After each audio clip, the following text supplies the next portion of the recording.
Tonight I have a collection of paranormal stories for your listening pleasure, so get comfortable and let the darkness take control.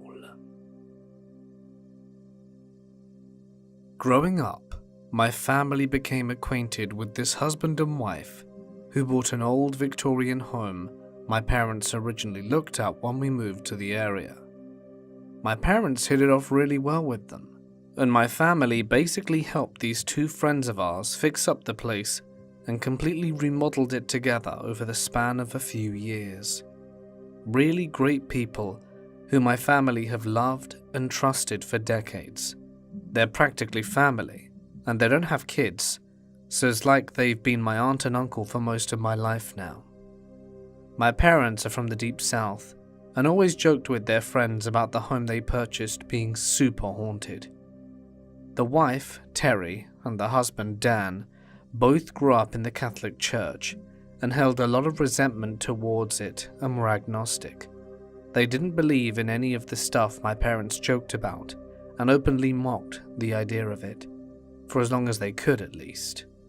For the first few months that Terry and Dan moved in, they actually had to live on the first floor of the home, because it was the only room that was suitable, with this small room off the kitchen which was on the back of the house. This was actually a servant's quarter, and it was very creepy. It was small, had one door into it from the kitchen, and one door out to the back of the house to the backyard. The strangest part was that it had this wooden spiral staircase in a closet. One of the closet doors in the room opened to a small spiral staircase that was entirely enclosed in this dark space to the second and third floor. It was weird but not uncommon with a higher-end Victorian home that needed servants' quarters back in the day. Anyway, no one liked that staircase. After the first month or so, the staircase started making noises at night. It was mostly creaking and some squeaking that would wake both Terry and Dan up, but one night they woke up to footsteps and a loud cough coming from the closet staircase. They both thought it was an intruder, so Dan scrambled to the closet up the staircase with a flashlight and hammer, only to find nothing. He checked some of the exits at the top of the staircase into the unfinished upper floors, but there was nothing. When they told my parents, Dan told them there weren't any footprints on all the dusty steps of the stairs, and it was cold in there at night, and chalked it up to the stairs expanding and making some old beams pop and squeak. They went back to bed that night, but every once in a while they'd wake up to the same thing, and Dan would go there to find nothing.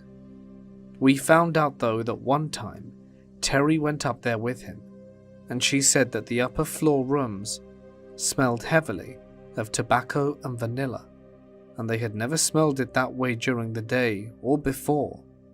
Again, never any footsteps in the stair or the room they would check. Eventually they ended up tearing out the staircase altogether, as it had some moisture damage. During that time, they were living on the first floor. There were some other issues going on with their dog. They had this little chihuahua who would regularly growl at the foot of the bed at night, growl and bark at the corners of the room day and night, and often act very skittish when it was normally a very happy and fun-loving dog. They chalked it up to moving into this big new home and having all this construction around, and thought nothing of it until one day, Terry was lounging in the front room watching TV, and she heard their dog whimpering.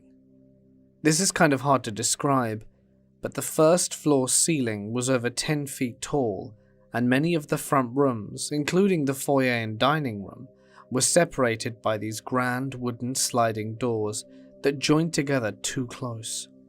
She walked to the dining room and found her dog stuck between two of the wooden sliding doors that had been opened just long enough for the dog to fit halfway through. The dog was really happy though, and wagging its tail. But when she got closer to it, she recoiled because she saw the dog's fur and skin moving back over and over like it was being petted. Then she noticed, through the gap in the doors, that the dog's front legs were in the air, and that it was like something was trying to pull it through. She yelled the dog's name, and immediately the dog's front legs dropped and she scurried out between the doors.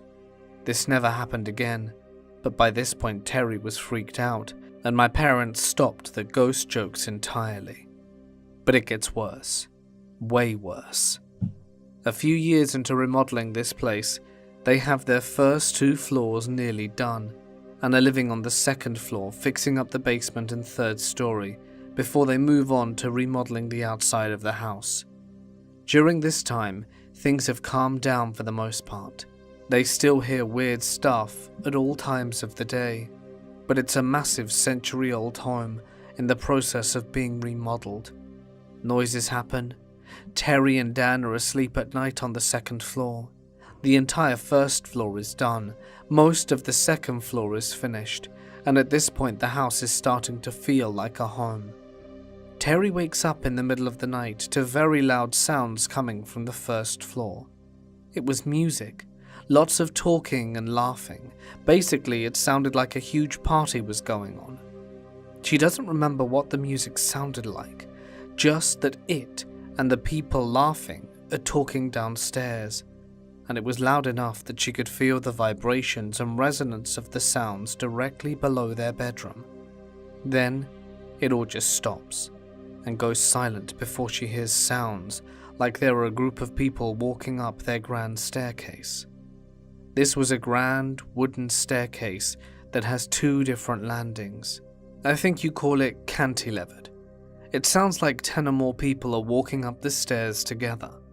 By the time they make it to the 1st landing, it sounds like there are just a few people, and by the time the noise reaches the top of the stairs, it only sounds like 2. Terry, as you can imagine, was scared to death and threw her head under the covers as she heard the footsteps approach the bedroom, and then her stomach dropped when she heard the door creak open. It was quiet at first, but then all of a sudden she heard talking. She said it sounded like a conversation going on the radio that was too low to hear, and then was turned up to room volume. Once the voices were loud enough to understand, she quickly realized the voices were talking about her, and they were just at the foot of the bed. She said she heard the voices of 2 different women, one old, one young. They sounded angry. They were saying awful things about Terry, how she looked, how she acted, what she wore. They went on to say more awful things and how she needed to leave the house. Terry snapped at that moment and pulled the covers off her face and screamed her husband's name. When she pulled off the covers, she saw a short old woman and a tall homely woman looking, who was thin and in her 30s or 40s. And just as she had seen them, suddenly, they weren't there.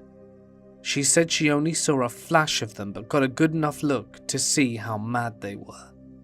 Next thing that happened was her husband rolling over and saying, "Did you hear that?"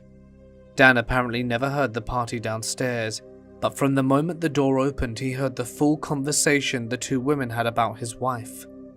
From that point on, Dan obviously knew something was going on, but he was a really stoic guy and just ignored it. If you don't think about it, it doesn't exist. Terry was fully aware she wasn't going insane, and there was indeed something very wrong with the house that she had no explanation for, and she was scared to live there from that point on, and felt watched in every room she was in. So now we get to the worst night, and I honestly don't know if it's even the entire story, as Terry does not often tell it, and what I heard was from my mum when I was old enough to hear it. If I didn't mention it before, her husband Dan worked construction. He was a mason and was doing a job about an hour and a half away from town, and ended up getting snowed in one winter during a bad blizzard we had in like '95, so this left Terry home alone that night during the blizzard, just in the house with their 2 dogs. What I personally remember of this night was waking up at an hour that I wasn't allowed to be up, because the front doorbell was having a fit, which got our dogs barking. My dad happened to be out of town at the time too, So my mum went to the front door with a pistol and our dog and turned on the front porch to see Terry in a coat and her nightgown and rubber boots in hysterics. Sitting at the top of the stairs in my Teenage Mutant Ninja Turtle PJs, I heard Mum opening the door and Terry wailing and crying before peeking down and seeing her collapsed with my mum holding and rocking her. I don't remember how much time passed that night, but I do remember Terry calmed down and some police officers came over, and that's when my mum checked on me and put me back in bed. So years later, when I was old enough, I asked Mum about the story, and this is what my mum told me happened that night. Terry told her that she was in bed with their Chihuahua and their second dog that they had gotten by now, which was a bigger chocolate lab. The house is mostly remodeled at this point, and they turned that second floor bedroom into their master bedroom. It was time for bed, and she was watching the news when there was a loud boom and the house shakes. It sounded like the ceiling fell out of one of the rooms in the house, which was something they were always concerned about. The dogs get spooked and run out the room into the hallway barking, and as she's getting up out of bed to see what's happened, the door to the room just slams shut. She said there was an awful droning noise that hurt her ears, and the whole room filled with pressure, and every corner and edge of the room looked dark, like the room was lit, but for some reason the light wasn't reaching the entire room anymore. The TV started blaring static, her head was pounding, and she said the room just turned red, like someone snapped their fingers. I really have a hard time believing any of this, as I am an agnostic, but here's what she said happened next. She looks up at the light on the ceiling, and when the room turned red, she saw that the ceiling light was what had caused the change of color in the room. It was an old wired chandelier and had many electric candle holders, like bulbs on each spoke. Each candle bulb had changed into a Virgin Mary statuette glowing red. She screamed, and the statues began melting and dripping onto the bed. She was able to scramble to the door, and thankfully the door opened without a fuss. She ran downstairs, and when she made it to the second landing, something grabbed her and pushed her against the wall before she fell down the last few steps below the landing. She jumped into the boots and jacket next to the door and ran out into the blizzard scared out of her mind, leaving the front door wide open and the dogs behind.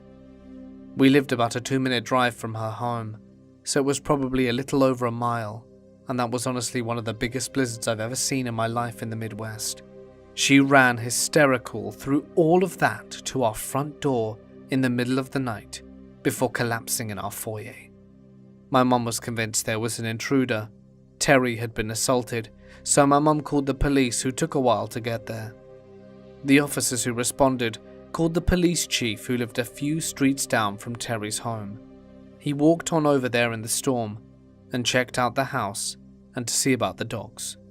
He said the front door was wide open and all the lights in the house were on. Every single one, even the table lamps. He checked every room, every closet, walked the grounds around the house and found no prints in the snow besides his and Terry's. The only snow in the house was the one that he had tracked inside and what had accumulated at the entryway while the door was left open. The police brought the dogs over to our house later, and Terry stayed at ours the rest of the night and the next day until the roads were clear enough for Dan to make it back to town and pick up his wife. This really shook Terry up, and at this point they were ready to part with the house and take the loss. In a moment of desperation, she contacted the Catholic church in town for someone to come by and say some sermon or bring some holy water, who knows. She was desperate. They laughed at her and said they don't really do that stuff and that ghosts aren't real, which I can't blame. The Presbyterian preacher in town, though, agreed to walk around the room saying some words from the Bible, and he did. When he was leaving, he asked Terry and Dan if they had asked the ghost to leave yet. He said if you don't tell them you don't want them there, maybe if you tell them that you don't want them there, they'll just leave. So they did.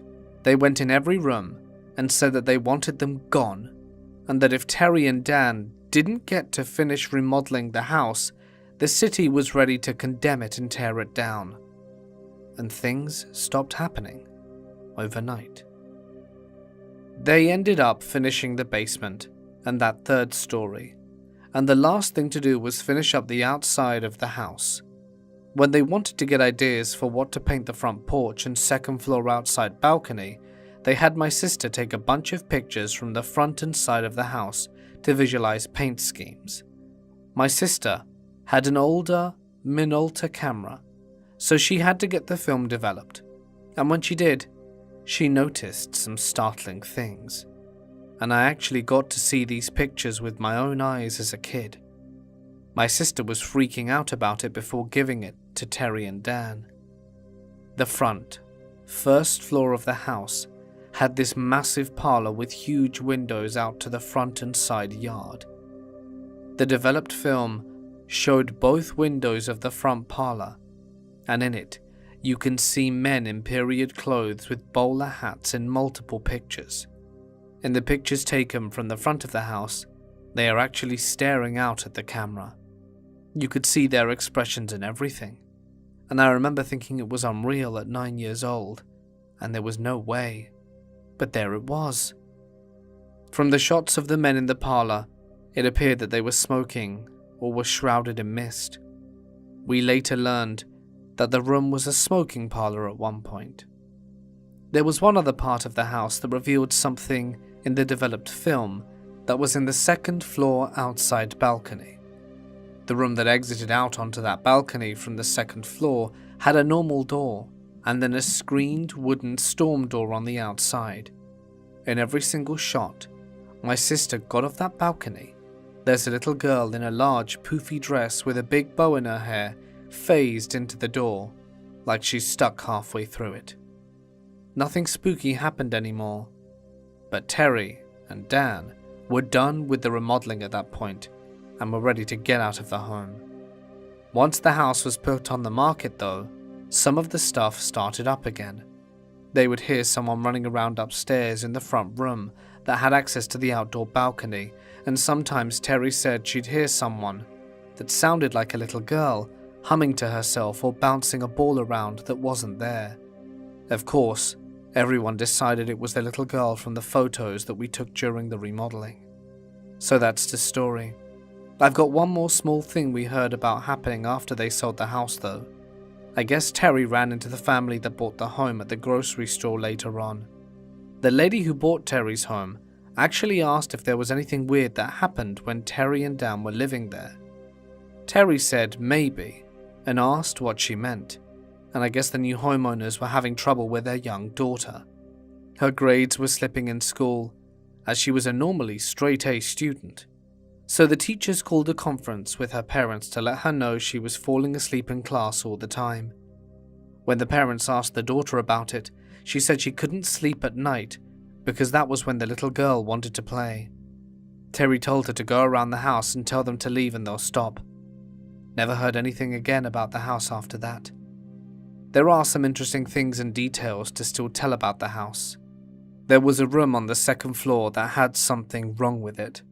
The room barely got finished, and I believed they turned it into a small spare bedroom. When you were in the room, you'd feel immediately like you needed to leave, and as a kid, if I went into that room, I'd feel anxious. Women mostly felt nauseous or dizzy.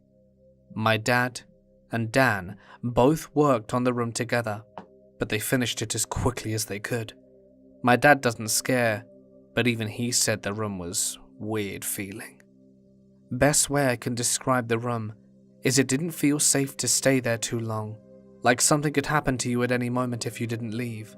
So I never felt scared in the house, but anxious in that one room. I ran around the house by myself from like 6 to 9 and never felt afraid anywhere else. And I don't really believe in the paranormal, but as a kid I was superstitious. When we first moved into the area and were house searching, I was 3 years old. This is actually one of my oldest memories. I remember standing in the foyer of that dilapidated mansion and bringing in flowers that I'd picked from outside and setting them on that stair and talking to the ceiling. I don't remember what I said, just that I was doing something nice and whatever I did was appreciated. As a kid, I always attributed that moment to me being accepted by the house. At age 7 on Halloween, my sister and her high school friends played hide and seek in the house and let me play. This was at night, and they left me in the walk-in closet of one of the unfinished rooms in the dark on an unfinished floor. I was in that closet for probably 15 minutes and never felt scared. No one found me, so I walked out and nothing happened.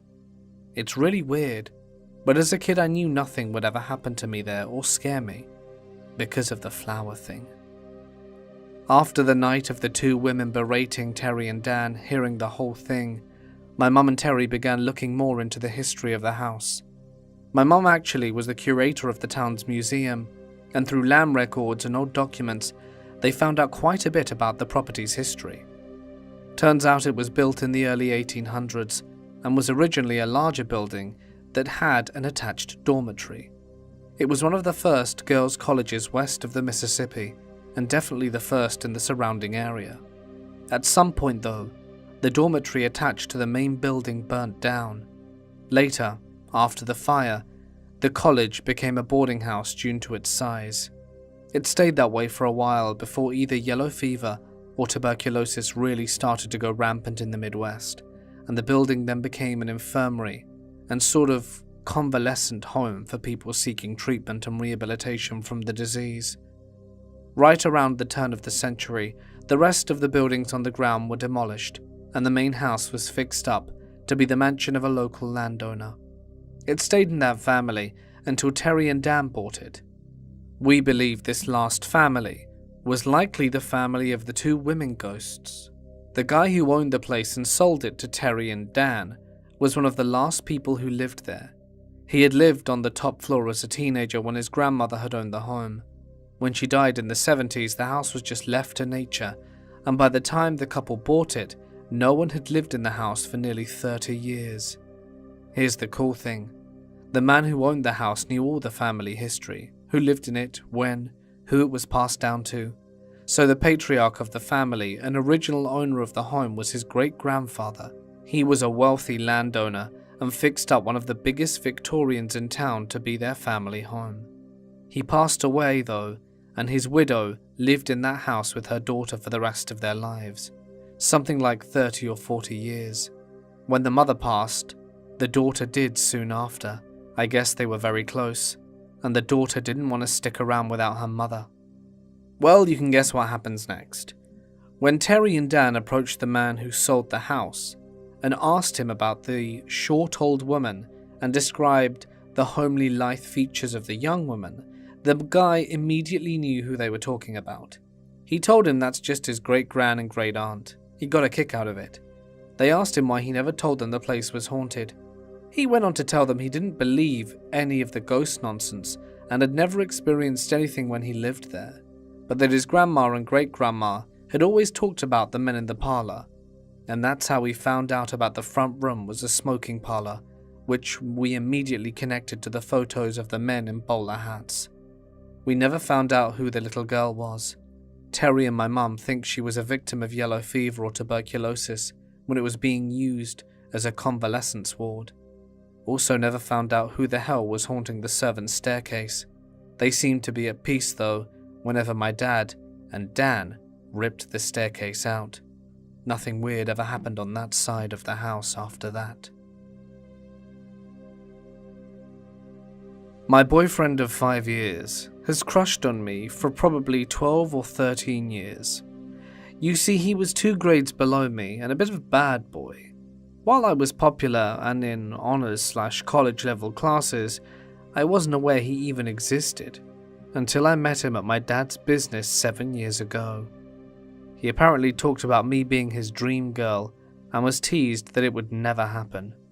This is important context to the story. In 2009, he and his best friend Josh were getting into pills due to Josh's grandfather being an amputee, and unable to properly attend or understand the need of hiding the medication, thus leaving large amounts of methadone, clompin, and hydrocone and such lying around. This was before the opiate crisis that affected my generation deeply in the last 15 years. 2 days before Christmas 2009, Josh overdosed in the bedroom that my boyfriend is currently staying in. The room has never felt spooky, never anything strange about it, but I've had a few pranks pulled on me that we believe Josh does to basically congratulate my boyfriend on being with the woman he oh so patiently waited for. I've woken up to sticky notes completely covering my body, my drinks poured on the floor, and random objects moved right where I exit the bed so that I step on them first thing in the morning.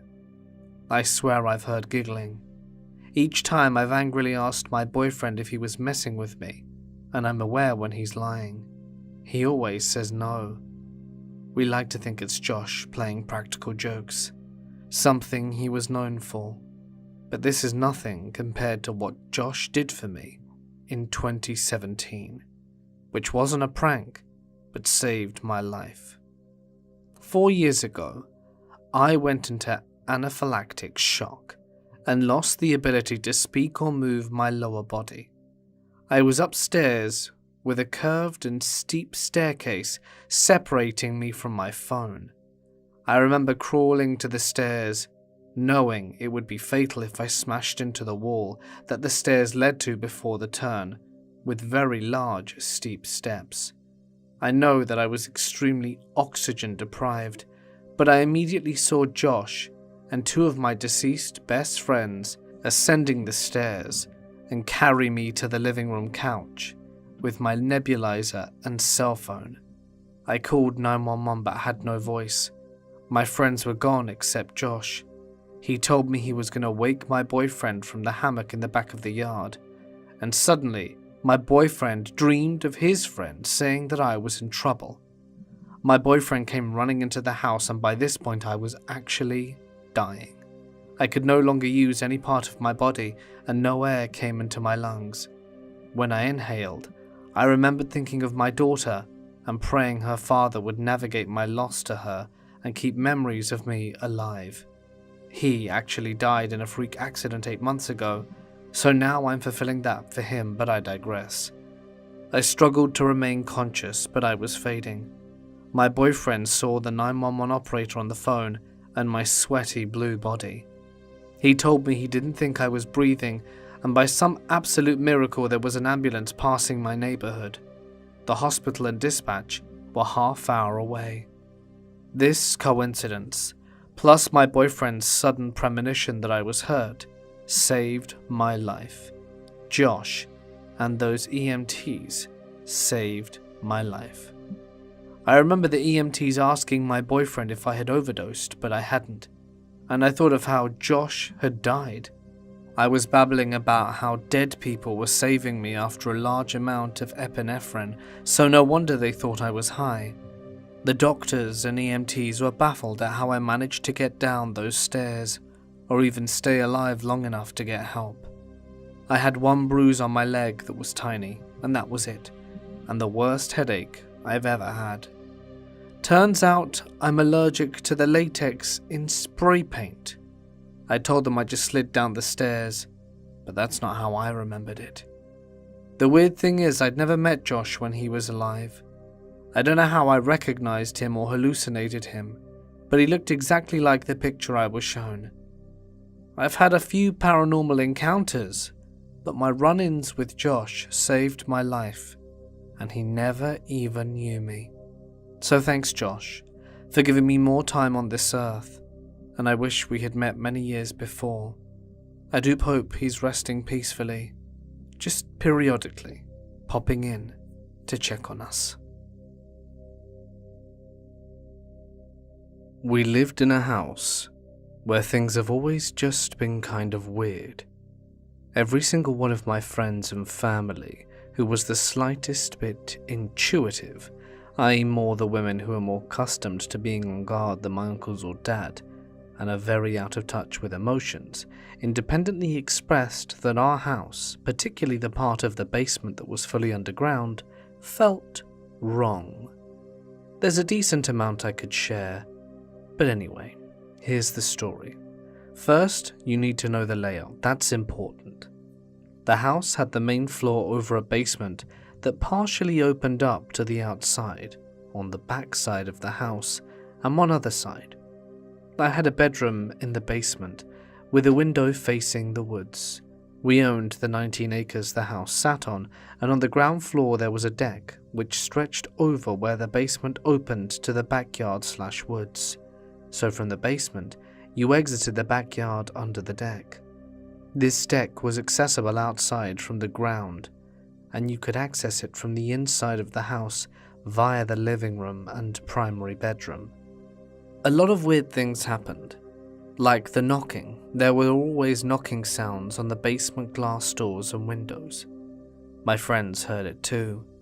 We always felt like we were being watched. It was deeply unsettling, and the further you went into the basement, the more evil it felt. I know it sounds cliché to say evil, and maybe it was just the primal discomfort of being underground, but something really felt bad back there. The knocking felt intelligent. There were no trees or bushes near the house to cause it, and the knocking moved from window to window or glass door to glass door. While it did sometimes knock on one of the windows upstairs, because most of those windows were on the deck, it mostly stayed downstairs. It was always 3 to 5 knocks at a time. It felt like it was taunting me. It happened more when my parents were not home. They never heard the knocking, but my friends all did when we would be home alone. But fine, maybe this was a person with bad intentions for a teenage girl, a human stalker. I don't really believe in the paranormal actually. However, this experience is what I keep circling back to, and it really makes me doubt all the other weird things I've experienced too. I was downstairs in my room one night. The knocking was much worse this time, but there wasn't any reason why, e.g. the weather was normal and calm. The dog, feeling the weird vibes, was lying protectively on my legs and facing the doorway.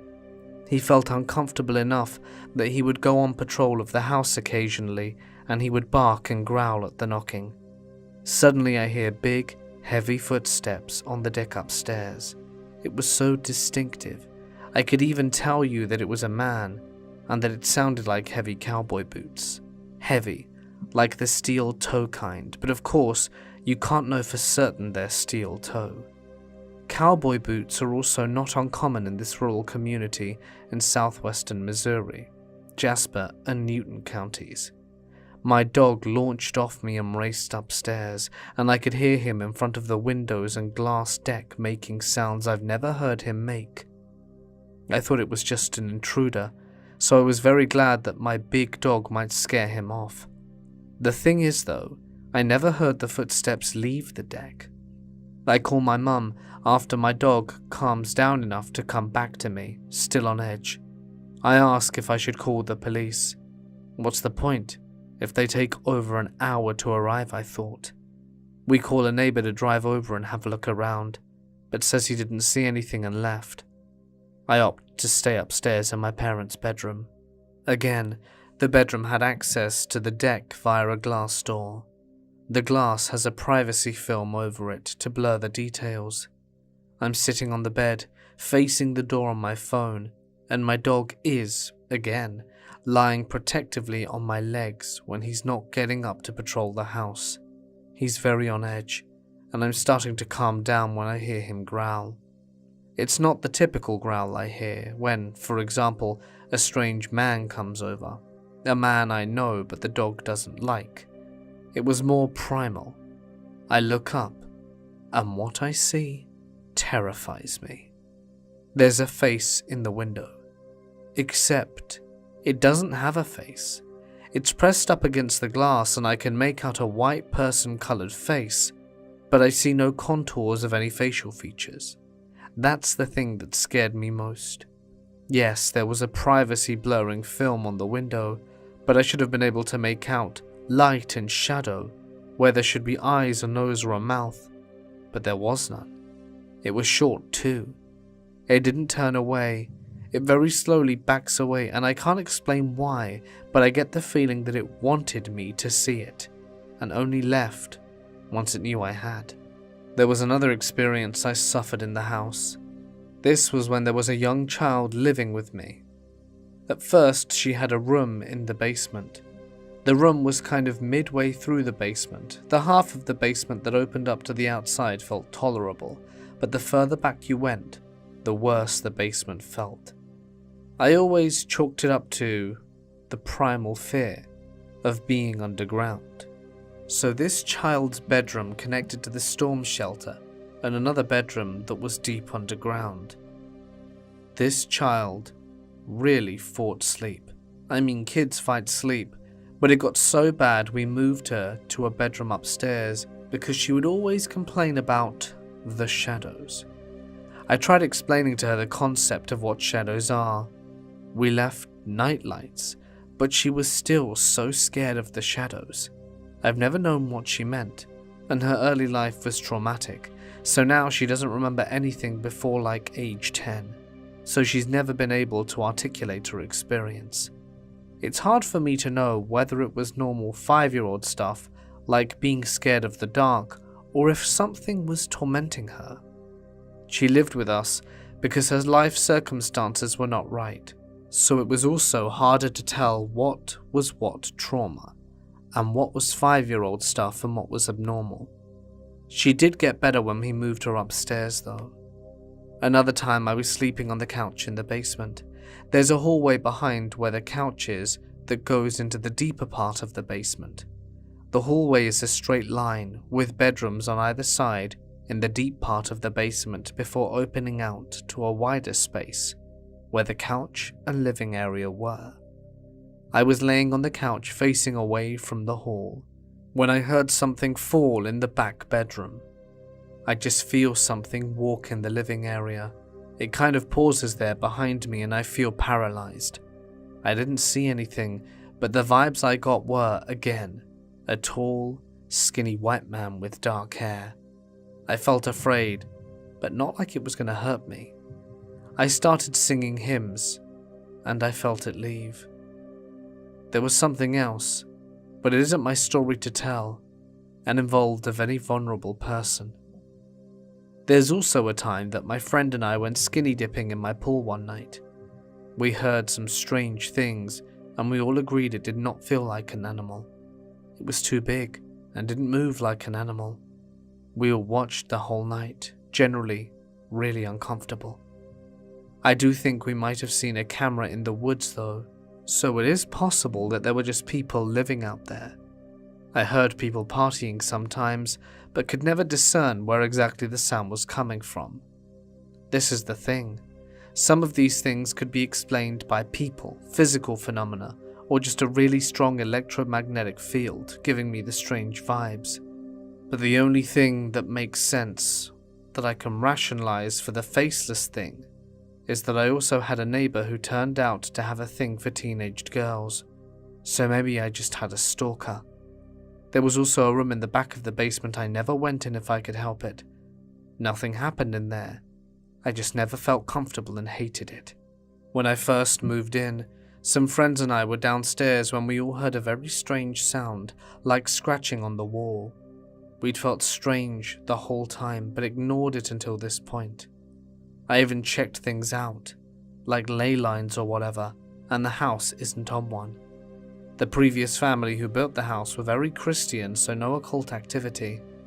Sometimes I still doubt what I saw with the faceless face, because it was just so bizarre. When I was younger, about 5 years old or so, my family lived in an older 3-story house in a small town in Michigan.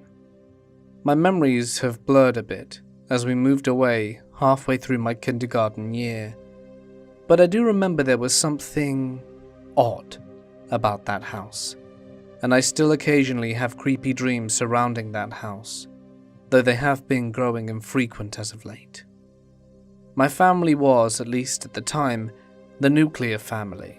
Mum, Dad, myself, and my older sister by 5 years. My parents both worked at a local juice factory on different shifts. This night, my mother was out at work, and my father was watching my sister and me. We were making some popcorn in the kitchen to go with the movie we were watching. It had all the makings of a fun evening with my dad. It did not quite happen that way, however.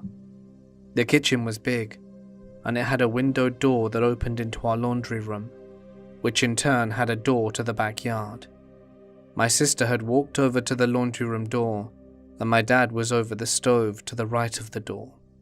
I was entering the kitchen from the dining room, which was between the living room and the kitchen. Suddenly terrified, my sister screamed as she passed by the door and promptly ran over to my dad. At this point, I had made it to the kitchen, and as any 5-year-old would be, I was curious what scared my big sister so much. In the process, Dad had taken her back to the door, as she was saying she saw something in the window that scared her, though it wouldn't be until years later that I learnt exactly what that was. My dad was attempting to calm her down, assuring her there was nothing there, and what she saw must have just been a trick of the mind. That was when I saw it myself. Looking up at the window, there was a strange, red tinge to the reflection cast through the kitchen from the dining room, at least at first. Then suddenly the light morphed into what I can only describe as a giant, disembodied demonic head that looked to be made of flames. My eyes widened as the thing seemed to tilt its head down and look at me, and then simply grinned. I, of course, freaked out, lost it, and screamed in terror for my dad too. Eventually we calmed down and made it through the rest of the evening and started off to bed. I remember this part even more vividly than the first encounter, though I was pretty worked up and may have honestly made the next part up in my head. But it does not change what I saw when we turned in. I shared a room and some bunk beds with my sister, and there was a small bathroom attached. The toilet was just inside the door to the left, with just enough space for someone to stand by and be out of view if they desired. This is important because I laid down and grabbed my blankets. I saw a pointed, red, dark tail with a point. You know, the typical ones used in pictures of the devil, just twitching up and down. As I was lying, just waiting inside the bathroom, I said nothing and quietly turned over and did my best to go to sleep, hoping whatever it was would just go away.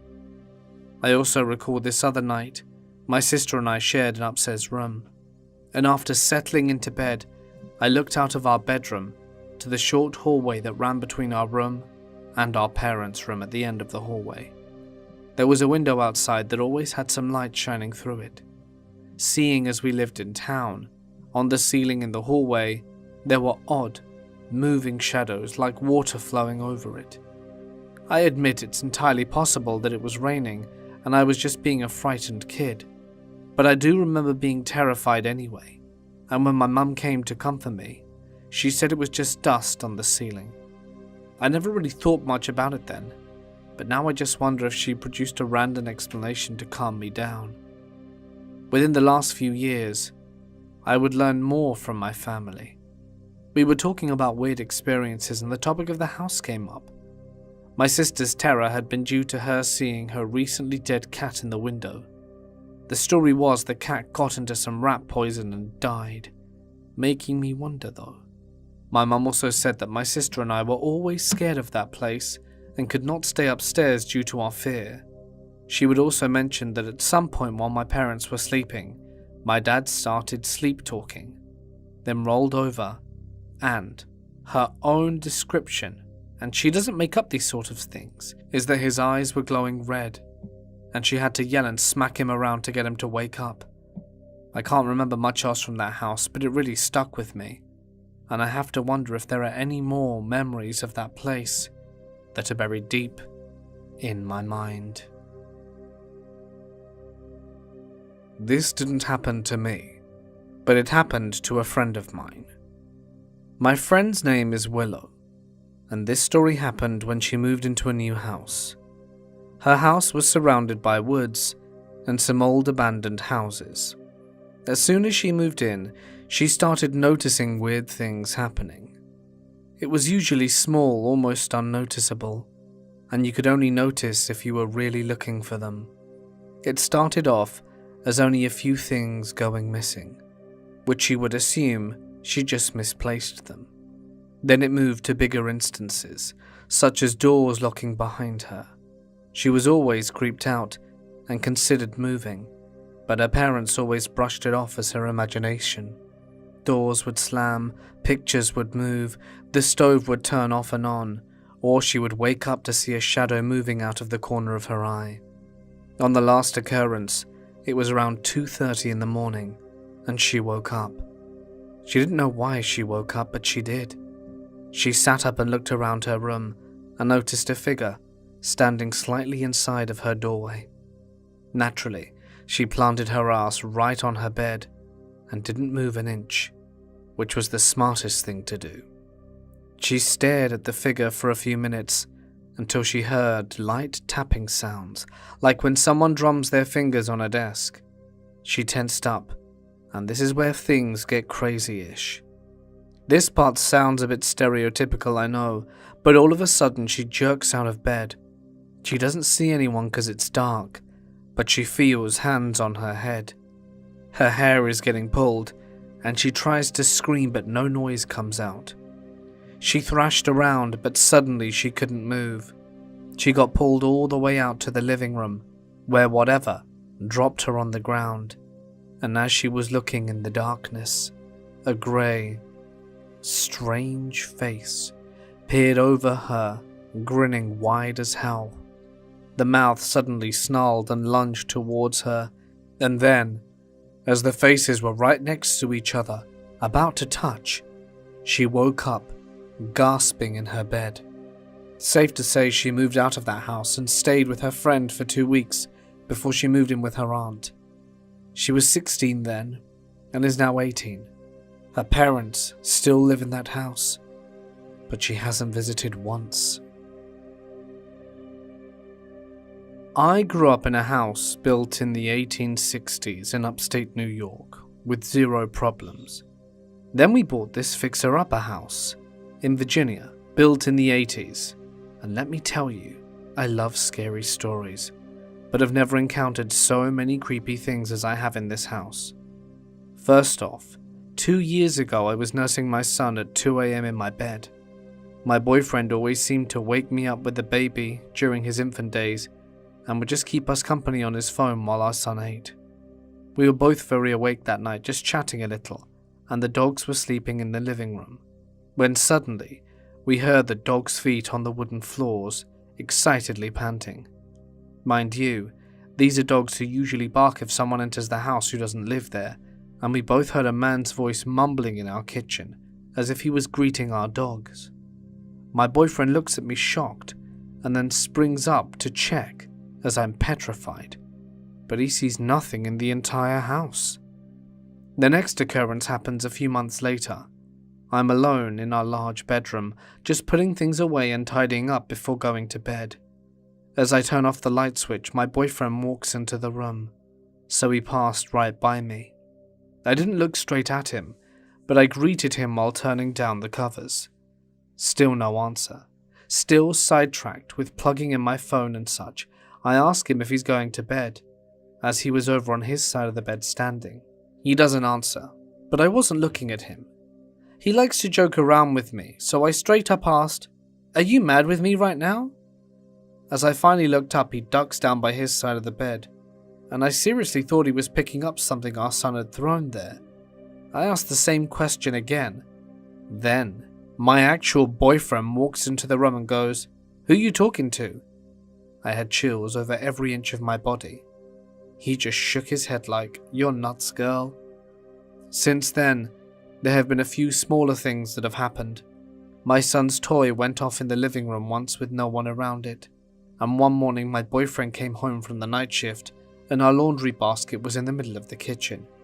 He thought I'd moved it before bed, but I assured him I had no reason to do so. The reason I'm sharing this now is that I was just cooking in the kitchen and heard whistling from behind me, and earlier today, I heard a human adult cough upstairs, and I'm freaking out. My neighbor is friends with the previous owner's first wife, and she used to live in our home. While she was visiting, I took the opportunity to ask if she'd ever experienced anything in the home. She laughed and said, "Oh yeah, that's just Jimmy's brother," Jimmy being her ex-husband. I finally felt so validated knowing I'm not crazy. About 20 years ago, my 2 children and I rented an apartment. This apartment was on the top floor of a home built in 1910. Everything was fine at first, until after a few nights, once we had settled in for some sleep, I thought I was dreaming about my children, but woke up, their noises very much real. I went to check on them, but they were both asleep, yet the noises persisted. I managed to get back to sleep, but the sounds resumed. I would hear footsteps running across the ceiling, giggling, and laughter. The next day I went to the attic to check things out, but found nothing out of place. That was very bizarre. That night the sounds came back. A few days later, I met my downstairs neighbors, so I asked them about it. The whole building was allegedly haunted by multiple entities. For them, they would have their lights shut off, their faucet turn on and be left running, as well as the apparitions of shadow figures. So we just accepted it. At the time, I'd also experienced my fair share of paranormal activity from my own family. This went on for a while, until we moved into a home I'd bought. It would appear that one of these spirits managed to come with me. We ended up naming it Nout, and now if something goes missing, we kindly ask him to return it. We'll wait a few minutes, and it'll appear somewhere obvious. The cats adore Nout as well. At least, those other kids that haunted the attic stayed behind in that apartment. I had just returned from San Francisco and could not shake that something happened to me at City Lights bookstore. It's a staple of the beatnik culture. Lawrence Ferlinghetti opened the store in the 50s, and it still attracts people with its poetic charm. My first visit was last weekend, and I was on the second story in the poetry room when I felt someone tug my hair. I had it in a low ponytail. I thought it was my boyfriend, maybe signaling that he wanted to exit. I shrugged it off as kind of rude and kept looking at the spines of the books atop of the shelves. All of a sudden, he grabbed my pony and wrenched my head to the left. I began yelling. I was very annoyed. "Stop! What's your—" I stopped mid-sentence because I saw my boyfriend was across the room. There was no one else in the room with us. I was completely dumbfounded. I tried to shake it off, but I went to check my books out and pay my tab and asked the bookkeeper if this place was haunted. She replied with a very firm yes, but even more unsettlingly, she adds that the activity had gotten much more apparent since the seance they performed a month prior. My skin gets chills just thinking about it. What could have this been besides a haunting? Does anyone have any rational explanations for me? This didn't happen to me personally, but my parents when they initially started dating, and always remained skeptics even after their encounter. My mum was living with my grandparents and was getting ready to go out on a date with my dad, as they had just met. She let him in the house, told him to sit in the lounge, and that she was going back upstairs to finish drying her hair, and that she would be right back. My dad sat on the chair in the lounge, and to the right of him could see the door straight into the kitchen. The door was wide open, so no reflections, and he could see a man standing in the sink, no less than 10 feet away from him, quietly leaning at the sink, seeming like he was washing up. My dad was a bit shy initially, and as the man didn't acknowledge him, he just sat patiently waiting for my mum. When my mum returned, my dad quietly asked, "Who's that man in the kitchen?" My mum shook her head, perplexed, and said they were all alone. Bear in mind, the stairs are in the kitchen, and my mum would have seen them on the way down if anyone was in there. They shrugged it off and thought nothing more of it. A few weeks later, my dad was looking at some of my mum's family photos and spotted one of her granddad and said, "Oh, that's him, the bloke who was in here the other week at the sink." My mum asked him if he was sure, to which he said he was. My mum was in shock and revealed that her grandfather had died a few years earlier, and that is the person he claimed to have seen that evening. When I was 6 years old, my family was helping my grandmother move out of her apartment.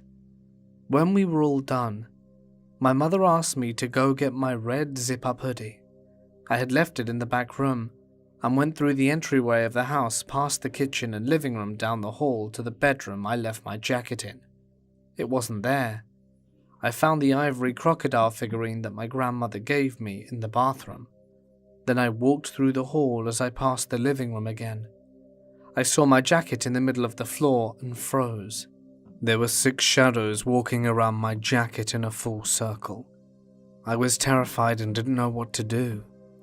They must have made 2 full circles before I finally found some courage to move. I turned towards the front door and started running. I swear I could feel them all stop and turn towards me, and I could feel someone trying to stop me running, but I kept going. Once I got out of the house, I ran to my mum crying. She said she believed me, and that we had to leave right away, which is what we did. When I was younger, my uncle owned a really big house. One day I was home with his dogs, my grandmother and her friend, and they were sunbathing by the pool, and asked me to get something from inside the house. I went in and got the item, and since it was hot outside, I decided to take a little walk around.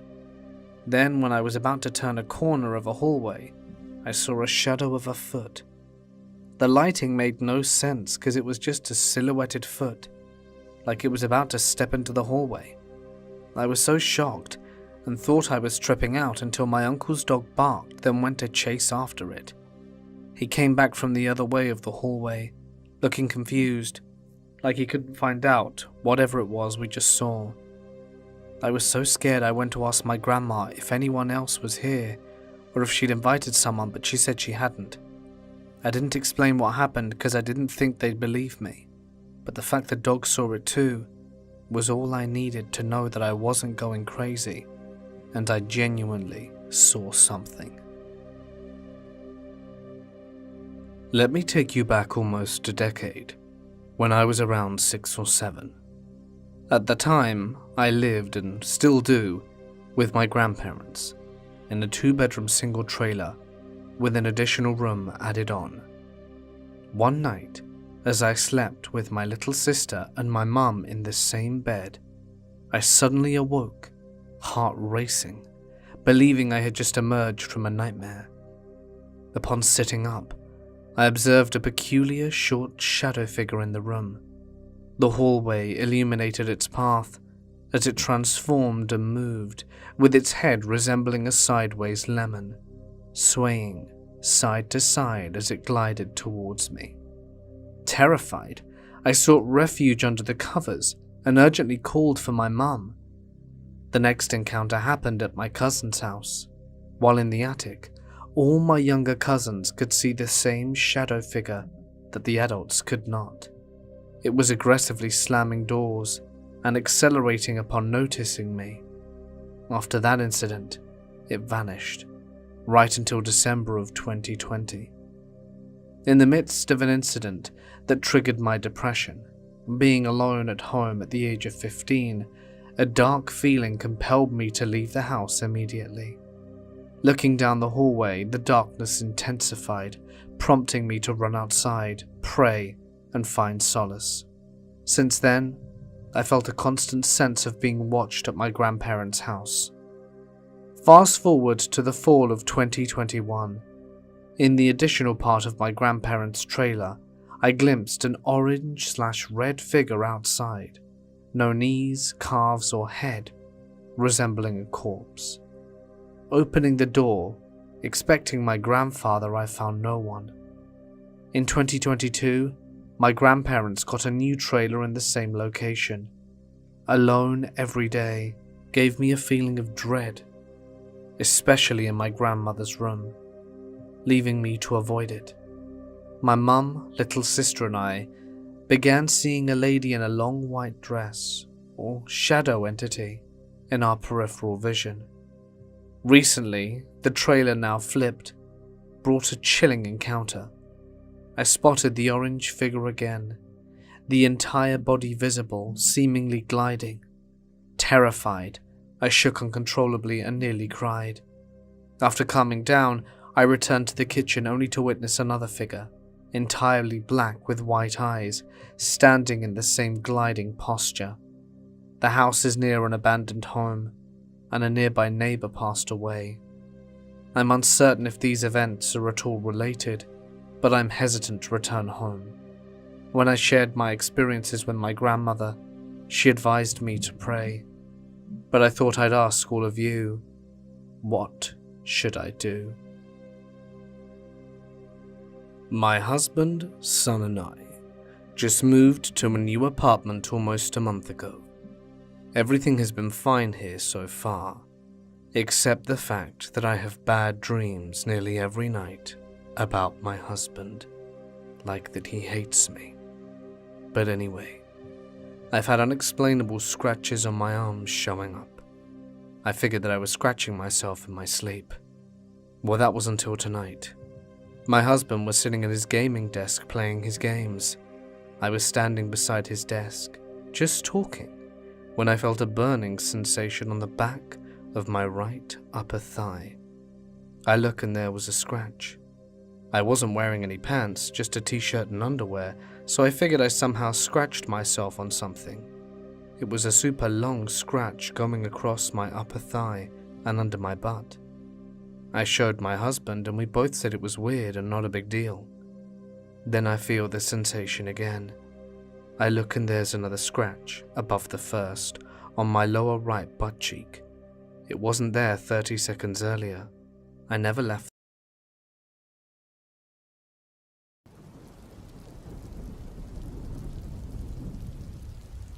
I moved to California in May. Having lived in Utah for most of my life, this was obviously a big change for me. Where I'm from, it's fairly safe. You can walk home at night and not have to worry about a thing. Everyone warned me how dangerous this new area can be, and to always be vigilant. I carry pepper spray with me at all times. I'd never really had any issues though. That is, until tonight. I ride the fast transit train system often, usually at least a few times a week. To get there from my apartment, I have to walk about a mile, most of which is an enclosed trail that runs behind the neighborhood next to the train tracks. There's one entrance at one end, one in the middle, and one at the other end which opens up to the train station parking lot. Last week, as I was walking home around 10 p.m., I had to walk past a man who was pretty obviously homeless. It seemed like he was searching for something he had lost and talking to himself as well. I had to walk past him to get home. I tried to put my head down and quickly walk past without him noticing. As I did so, though, he blocked my way immediately. "Excuse me. Hey, you! Did you see a thing about this big?" He gestured with his hands. "Did you see it when you were walking through here?" Confused, I told him no, and hurried to walk away. I could hear him trying to say something further to me, but I kept on going. Luckily, he did not follow. A few days later, though, I encountered him again on the same trail. He tried to stop me once more, but I simply told him, "Sorry, I don't know what you're looking for." I kept on going. Tonight, though, as I walked to the train station, he was coming out of the elevator as I was going down the escalator. He started yelling at me. "Excuse me! Hey you! Ma'am!" I ignored him, but he followed and wouldn't leave me alone. I turned around frustrated and finally asked him what he wanted. "Hey, did you see my speaker? Since you were on the trail that night?" I told him no, and I didn't have any idea what he was talking about. "Well, why don't you just let me look in your backpack real quick, 'cause you're looking real guilty right now." Obviously, I told him no. He got furious and took a step towards me. I pulled out my pepper spray. "You better leave me alone. I will spray you." He started screaming about how he didn't care and how I better not have any of his shit. Still, though, he walked away in the end. I walked to the far end of the platform and called my roommate to inform her about what was happening. All of a sudden, the guy comes rushing back to me, clearly holding a hatchet he was trying to poorly hide under his jacket. I grabbed my pepper spray once more. I told him to back the fuck away because I was not playing around. He shoved his hatchet back into his jacket and started backing away. My roommate called the transit police for me. I could still hear the guy screaming from somewhere upstairs in the station. Luckily, my train pulled up right then, and I hopped on without further incident. I'm hoping I never meet that hatchet guy again. I never learned what fucking speaker he was talking about either.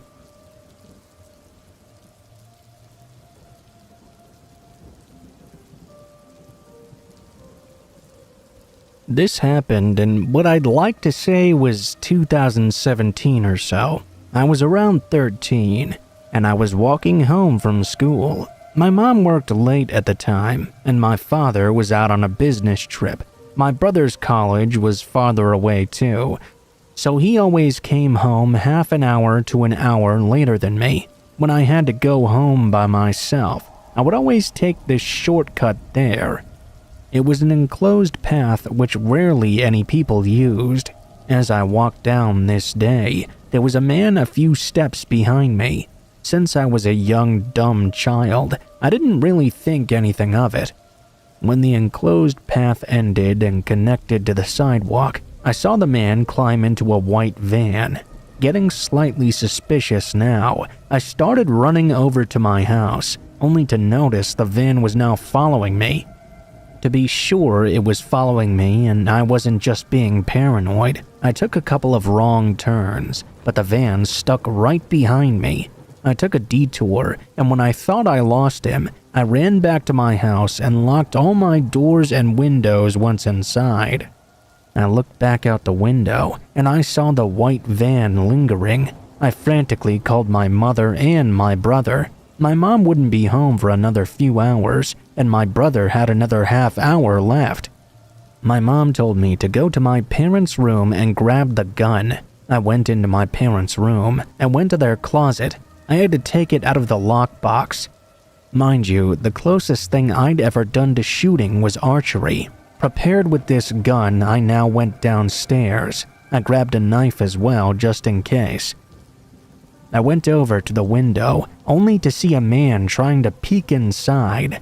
I pointed the gun directly at him and told him that if he did not leave right now, I would shoot him. He turned around and ran away. My brother finally came home a short time after. I told him what happened. We looked over the security camera footage and saw the man trying to get in through the back door, then giving up and coming to the window to try and find another way in. After my mom came home, we called the cops and they tried to trace his license plate number. I would see that same white van passing by my house every day until the police actually finally caught him. It turned out he was an escaped convict who was high on something.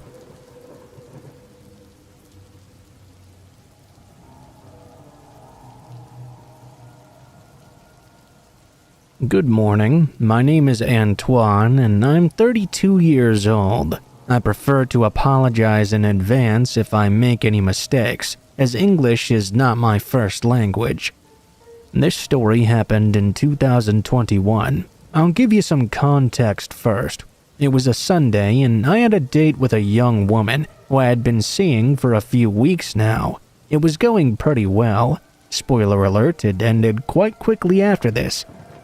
Despite the restrictions going on at the time, we shared quite a bit of time around Paris, going to restaurants, bars, cinemas, all of which were closed. We would just meet up outside of them. We were on the banks of the Seine when we decided to sit down a bit. We saw a free bench. We stayed there for about half an hour. A woman of about 50 years old who was sitting on the next bench over came towards us and told me that a girl behind us had been staring at me ever since we'd sat down. Curious, I turned around and looked for said girl. She must have been in her early 20s. She looked at me with a big grin on her face, not even blinking at all. She had faded red hair. This detail really stood out to me because women with red hair really make me melt. Well, this particular woman was making me more uncomfortable. I laughed about it with my date and we decided to resume our walk. Hand in hand, we moved forward slowly, and I made her laugh by talking about random stupid things.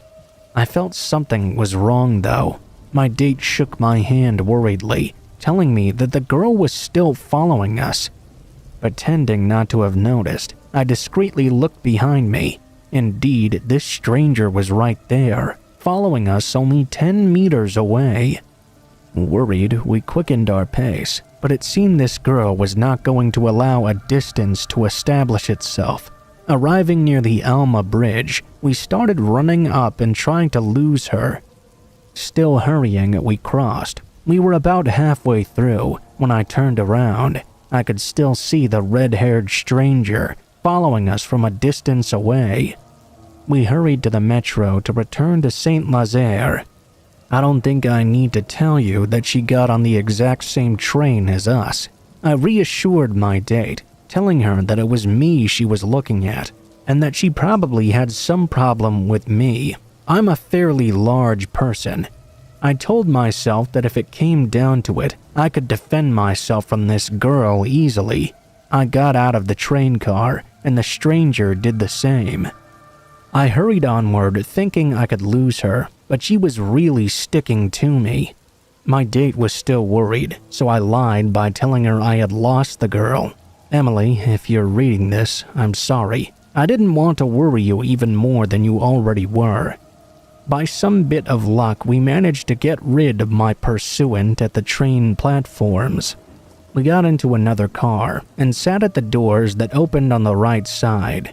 A bit of a habit of mine. Putting on my headphones and music, I took a look at the other people sitting on this new train.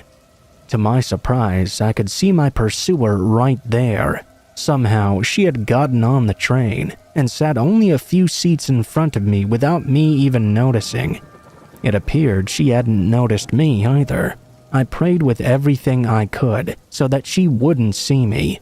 I have legendarily bad luck though. She noticed me as soon as I noticed her, and I saw the corners of her lips twitch with a smile. What really freaked me out was she was crying. I tried not to look at her the whole way, but I could feel her eyes boring into me. I was asking myself every question imaginable. What does this girl want from me? Why is she smiling at me like that? Why is she not even trying to talk to me? Maybe she's just creepy but shy. I finally arrived at my station and had the idea of rushing off when the doors were about to close. That's exactly what I did. I almost got crushed during this action. I turned around and saw the girl was now banging on the windows of the doors, screaming in anger. Her angry cries will remain in my mind forever. I wondered what the other users of the train thought at that moment. Now I was pretty reassured. I had finally gotten rid of this stranger. My date had went back to her own place a while ago. I was finally going to be able to go back to my own home. It was now 8 p.m. though, and I was starting to get pretty hungry. I stopped at the McDonald's next to the station. It was a Sunday evening, so there were a good amount of people there. I left 20 minutes later, having had a nice meal. Living with my parents since a difficult breakup previous, I was returning home to other people as well. Another detail at this time of year, a renovation was underway on the building where my parents and I resided, which meant a scaffolding was attached to the outside. I spent my time in the evenings in geek mode, playing games with friends. Since it was hot this night, I opened the blinds and the window about 30 centimeters to circulate some air inside. It was around 1 a.m. now. I turned everything off and put on my boxers to go to bed. At that very moment, I turned and noticed the girl's face peeking in through the openings of my blinds. Fortunately, the guardrail was preventing her from entering. I lived on the second floor, which meant she had climbed up the scaffolding to watch me for I don't know how long. At that moment, I grabbed my KSG-12 airsoft rifle from my cupboard. It looks very realistic to the untrained eye. I put a dummy cartridge in, where we'd normally put the pellets. I pointed it at the girl in fear. I told myself that she would leave after seeing this, but instead she started to cry. "It's me, my love. Don't you recognize me? Let me in."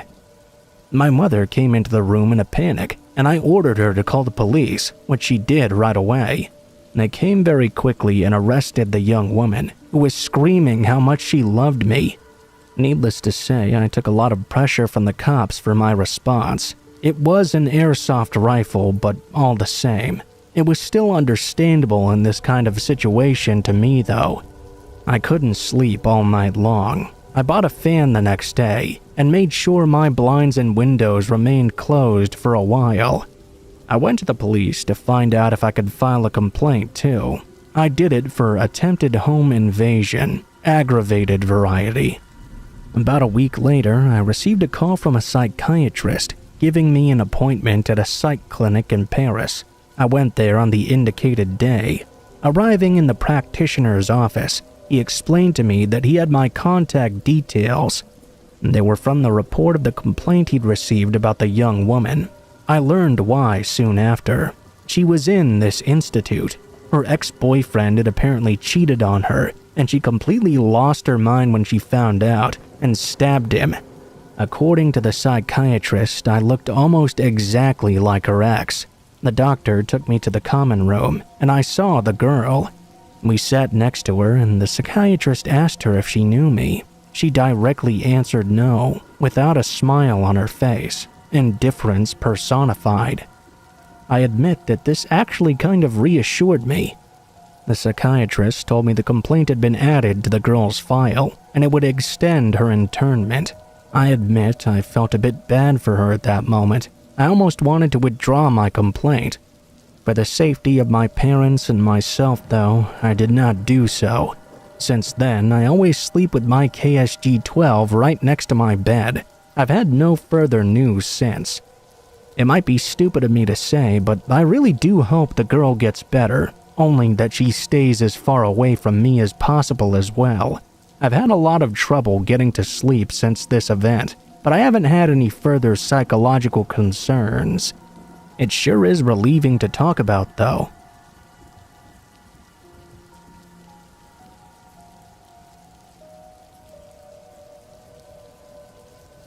So it was a Thursday afternoon. At the time, I was in 4th grade, in a private Catholic college, although I suppose that's not that important a detail. This school was not very far from home, which was a residence with several neighbors around. On the day of this incident, we were studying. In the study, it was a bit of a mess. Everyone was talking, and we had been warned several times that if we continued being so loud, the supervisor would keep us until 5 p.m. instead of releasing us at 4:20. Because of a group of troublesome students in our class, we were of course kept until 5 p.m. Note that unlike me, almost all of the other people in my class went home by bus. I had to either take the town path or go down a slope that led to the residences. and this was an area where not many people passed by. That evening, as I often did, I took the slope because it was way faster. I put my music in my ears and started my walk. Everything was fine so far. I almost had a heart attack though, when I suddenly felt someone grab my hand from behind. I turned my head and, to my surprise, I saw there was a little girl, about 8 or 9 years old. She had a school bag on her back. She looked just like any other normal little girl you'd see coming home from school, except she kept my hand in hers and was walking as if nothing had happened, not saying a single word to me. I was already a bit perplexed because I didn't know this girl at all. She squeezed my hand really hard and seemed very tense. I was starting to have a very bad feeling. Even if it did seem a little weird to me, I told myself maybe she's confusing me with someone else she knows. I was about to turn and ask her what she wanted and why she was holding on to me when I heard footsteps coming from right behind us. There was a male voice calling out to me. Instinctively, I turned around and saw a man who introduced himself in a rather polite manner. He told me he was the father of the little girl and he was sorry for any inconvenience she may have caused me. As naive as I can be, I didn't answer. I quickly realized a disturbing detail. These two did not look anything alike. Not hair color, not eye color, not facial structure, nothing at all. The little girl was black, had black hair and brown eyes, and this man was extremely pale-skinned, and his eyes and hair were very light colors, not a single feature matching. In short, the perfect opposite almost. I told myself that perhaps there were 1,001 reasons why they wouldn't look alike. Genetics aren't exactly perfect. And it was also none of my business. I turned to the little girl to ask her more, but she looked completely paralyzed with fear. All I knew was that this girl clearly didn't like this guy. This girl is my little sister. Who are you? I almost regretted saying that the instant it left my mouth. After all, what if the guy really was her father? It would be super humiliating, and I might get in trouble. On the other hand, if it turned out he wasn't, it would be really bad for me to just let her go without doing anything. Without lying, that was the most intense moment of my entire life. I was so freaked out I even missed the code once before finally being able to enter my residence and slamming the door right in the guy's face. I took the little girl inside with me. He tried to extend his arm out to stop the door. We were already inside, so I didn't see if he did or not. I sprinted through the garden as I always did, but this time not to go home, but to go to a hall leading to a large building with other houses in it that I lived right next door to. The reason was fairly simple. I knew one of the people there living on the second floor. He was a police officer. He would be able to fight this guy if he came after us. I strongly thought that if he was not there at that moment, we were going to be in some serious trouble. Luckily, he was home. We called the police, and he waited for the man armed with his taser. After 20 minutes, though, the man still had not arrived. I guess the door had closed on him after all. I found out afterward that apparently this person was well known to the police for pedophilia and is now behind bars. Regarding the young girl, apparently she was unable to speak, which is why she didn't say a word to me. I can only imagine how scared she felt in that moment. I now take the city route home because it's more populated and less isolated. That's the end of my story, so I hoped you liked it.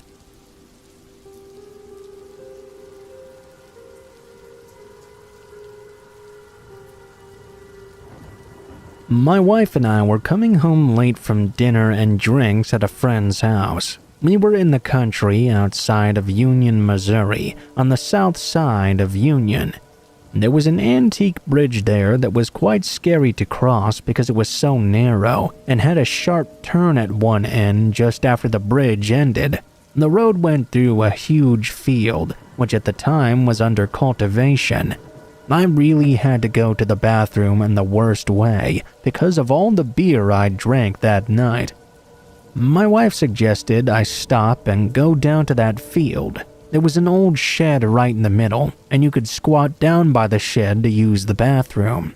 She stopped the car right in the road. Because it was late and so very dark, I got out and started to walk towards that shed, which was only a couple feet off the road. Suddenly, I saw something. It didn't register right away what I was looking at.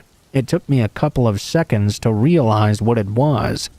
I saw two eyes, big glowing red eyes that were looking right at me from the darkness. I turned to see my wife looking over her shoulder at them too, confirming that I really was seeing this.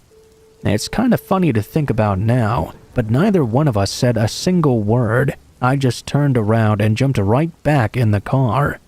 We took off driving. My wife asked me what kind of animal I thought that was. I'm an old country boy, but I had never seen eyes shining like that before. The eyes were real big too, and high up, so it must have been a rare animal. I didn't know. The bridge has since been replaced with a new one, but that old shed is still there. Believe it or not, I still speed up whenever I go by it, because I'm still creeped out by whatever I saw that night all those years before.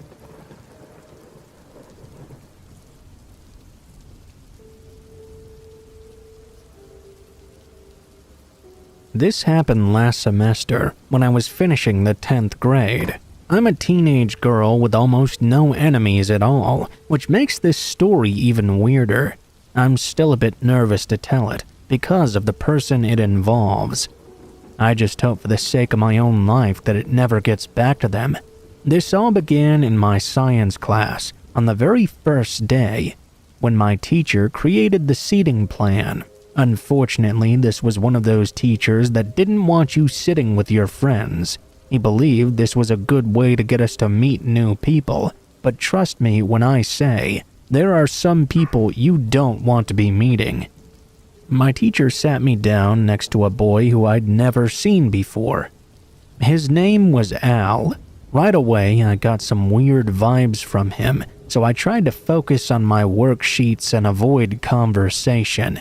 Yes, I know that might sound a little bit rude, but it was a quiet class anyways. Not introducing yourself wasn't really out of the ordinary here. He seemed to be the type of person that didn't really have any social skills anyway, and seemed very awkward. He didn't appear to take very good care of himself either. Even though I was at least a foot or two away from him, I could smell his disgustingly bad breath.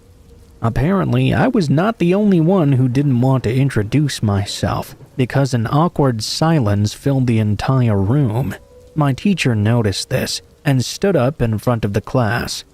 I know it may feel weird sitting beside a stranger, but it will feel a lot better if you get to know each other. I want you to turn to the person I seated you with, shake their hand, and tell them your name. Great. Now I had to talk to this guy. We introduced ourselves and shook hands. His hand was extremely sweaty, and the way he lingered during the handshake really creeped me out.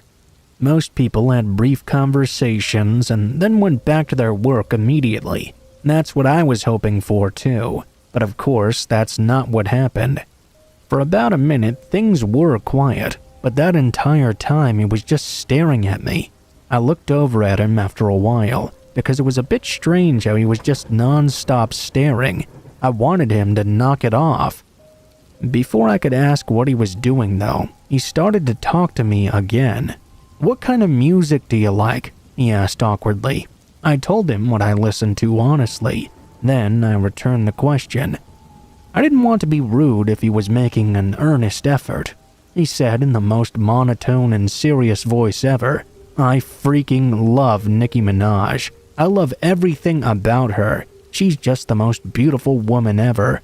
At first, I chuckled a bit. I thought maybe he was exaggerating or something, but then I realized he was being dead serious. I was surprised. He didn't really seem like the kind of guy that would like her music. Apparently, he had even been to quite a few of her concerts. Later on, though, he admitted to me that he didn't like her music at all. He just liked looking at her body. I didn't really care that much, and that wasn't the creepiest part anyway. He started telling me about his other classes. He focused a lot on his Spanish class. I asked him why he liked Spanish so much. He stared me directly in the eyes. "Miss Johnson is the hottest teacher I've ever seen. I love her so freaking much."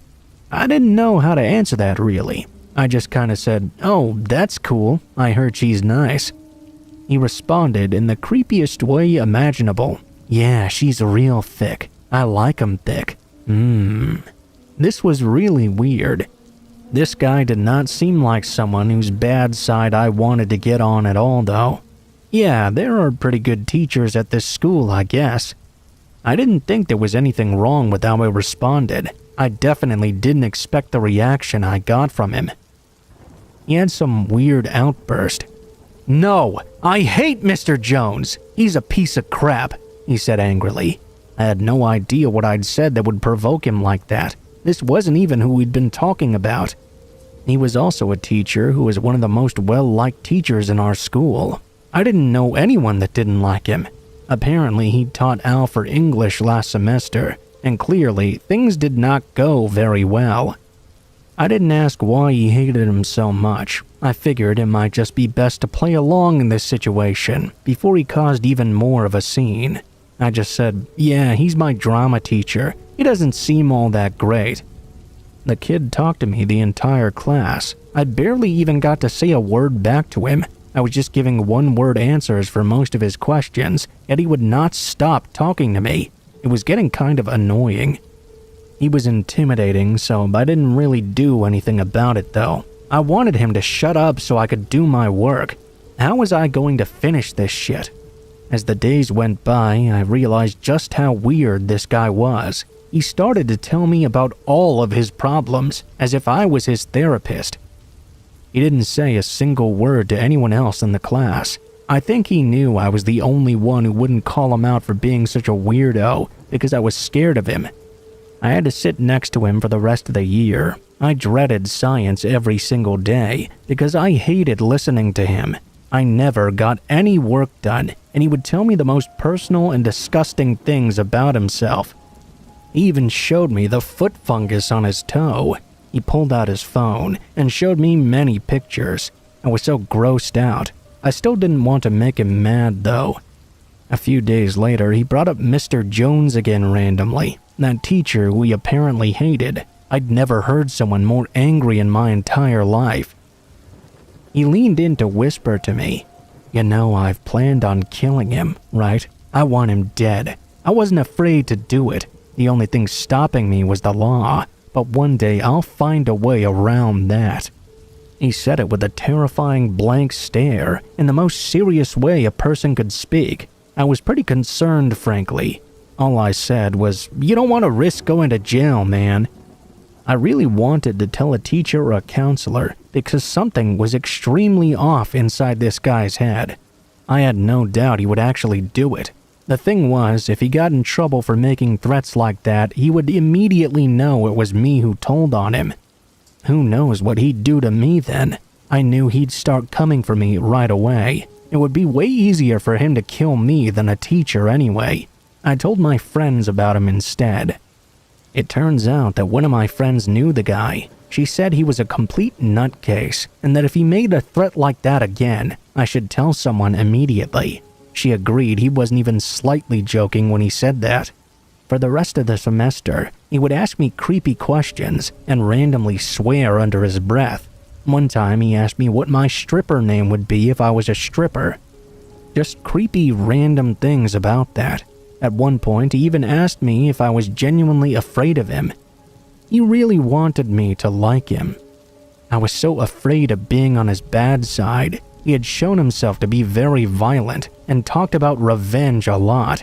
He had a very unpredictable short fuse, too. One day, we had to be lab partners, and for the lab, we were going to need a source of gas. I turned on the gas so we could use it. He started swearing and yelling at me, calling me stupid and saying I was wasting the gas. I told him I was sorry and asked if he wanted to be in charge instead. I didn't want the teacher to think I was the one causing problems. There was another incident where we were learning about the carbon cycle and how cows contributed to it. The teacher was trying to be funny and said something like, "Whenever I drive past a farm, I always make sure to plug my nose so I don't smell the cow poop." Out of nowhere, he just loudly blurted out, "I inhale deeply." The rest of the class burst out laughing. I knew he was probably serious though. He didn't laugh at all because he was definitely being dead serious. For the next hour of our class, he told everyone about his poop fetish over and over. You have no idea how hard it was to keep a straight face while he was telling me that there was nothing he loved more than the smell of it. He even said he ate horse dung one time. It was all extremely hard to listen to. It began to get unbearable when he started to go into his personal habits as well. He said he liked playing with his own feces and how he would purposely touch other people's stuff after because it turned him on, knowing other people came into contact with it. After an hour of listening to him talk about this, I was getting really annoyed. I started being a little bit rude and sarcastic. I soon realized that was a big mistake though. He became really angry at me and started screaming. My classmates were now staring at me. I tried to calm him down before he made an even bigger scene. I lied and said I wasn't making fun of him. I actually thought it was a real cool thing. It took 3 whole minutes of apologizing and convincing before he finally calmed down. He started to get even creepier. He walked into class late one day and extremely pissed off. After the teacher's lesson was over, he started ranting to me like a maniac. "I hate everyone in this stupid fucking school. I should come here with a gun and just blast everyone down, then take myself out after. I don't even care anymore." He said this with a piercing eye, staring directly at me. I was scared. Nobody in their right mind would say that to someone they barely know. I wanted to tell someone so badly, but I couldn't prove what he'd said. I didn't tell anyone except a few close friends. I tried to convince him otherwise, that hurting anyone in our school would be a horrible idea, but that just resulted in him getting mad at me. I worried that if one more teacher made him mad, he really would act on his threat. He definitely fit the profile of a socially awkward loner, lack of compassion, poor judgment, not caring about the consequences of his actions. Every day I worried he might do it at any moment. Luckily, it's now summertime, and I'm out of school for a while, so I don't have to see that psycho again until September. I'm glad he didn't hurt anyone, though. He did harass and scare people in other ways. There are too many incidents to remember. I'll name a few just to be quick. That Spanish teacher who I mentioned earlier, who he was showing interest in, obviously she was annoyed by his behavior in her class. I wasn't there to see it happen, but apparently he made some inappropriate comments to her during Spanish. She found out he was planning on taking her other class as well.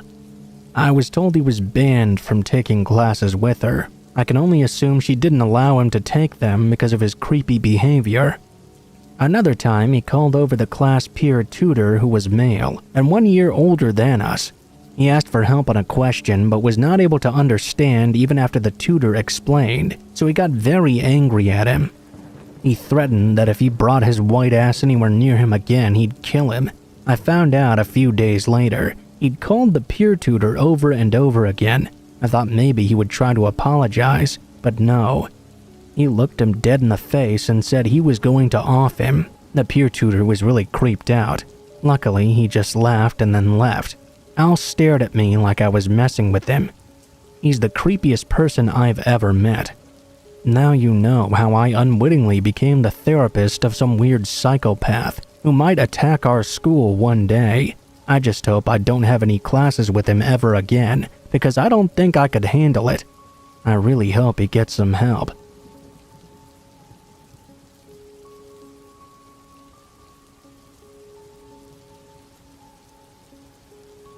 A friend of mine told me the story of a girl she had met from Sweden who stayed with her for a while. The girl was in her mid-20s, and we'll call her Jane. Jane was driving to her mother's house one late evening. She lived far away from the city in a heavily forested area. There weren't really any streetlights on this road because of this, and not a lot of houses either. The few houses that were built were back into the forest and had long winding driveways, so you couldn't really see them from the road. As she was driving along this road, something up ahead caught her eye. There appeared to be a small bundle on the side of the road. As her car passed by this bundle, she was shocked to see what looked like a baby wrapped up in a blanket just laying there.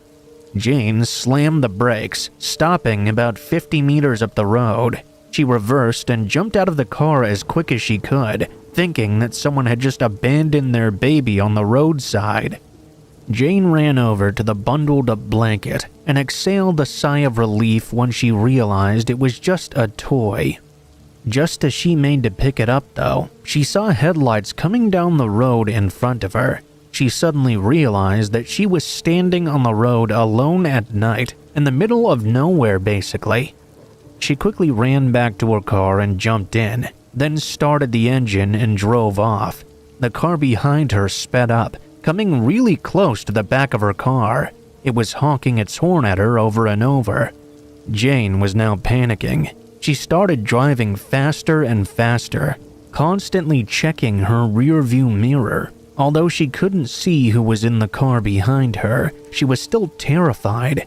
Eventually, she reached her mother's driveway, which was still about 2 miles long.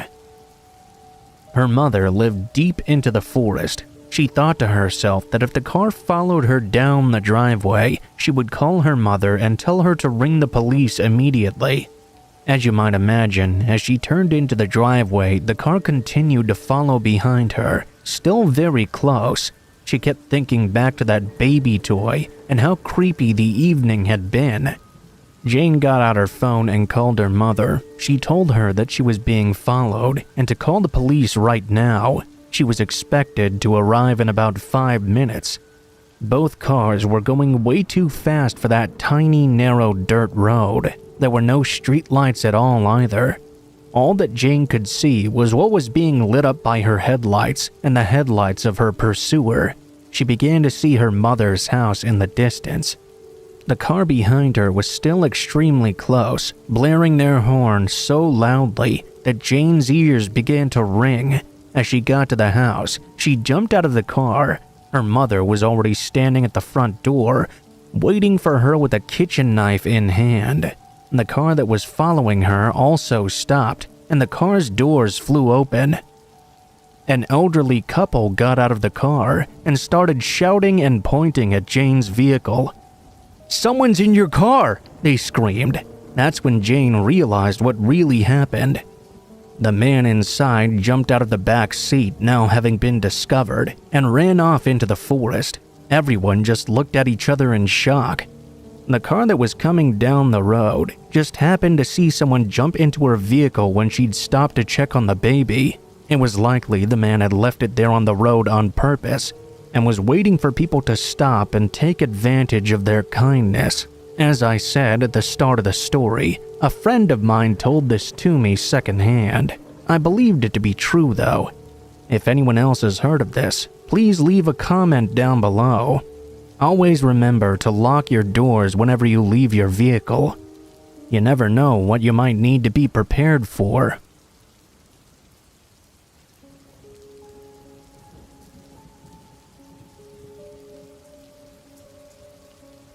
This happened to my sister about 15 years ago when she was still in high school and I was in middle school. Our mom worked as a house cleaner and always became friends with the people whose homes she cleaned. One of those homes was owned by an elderly couple who had no kids but had a huge house with a really nice pool. They would always invite me and my siblings to come over swimming and have fun. The husband worked as a CEO of a large airline company, and they lived in a very nice neighborhood on a large lot surrounded by forests. When you were in their backyard, you couldn't see the other houses at all. Just trees all around. It felt very secluded.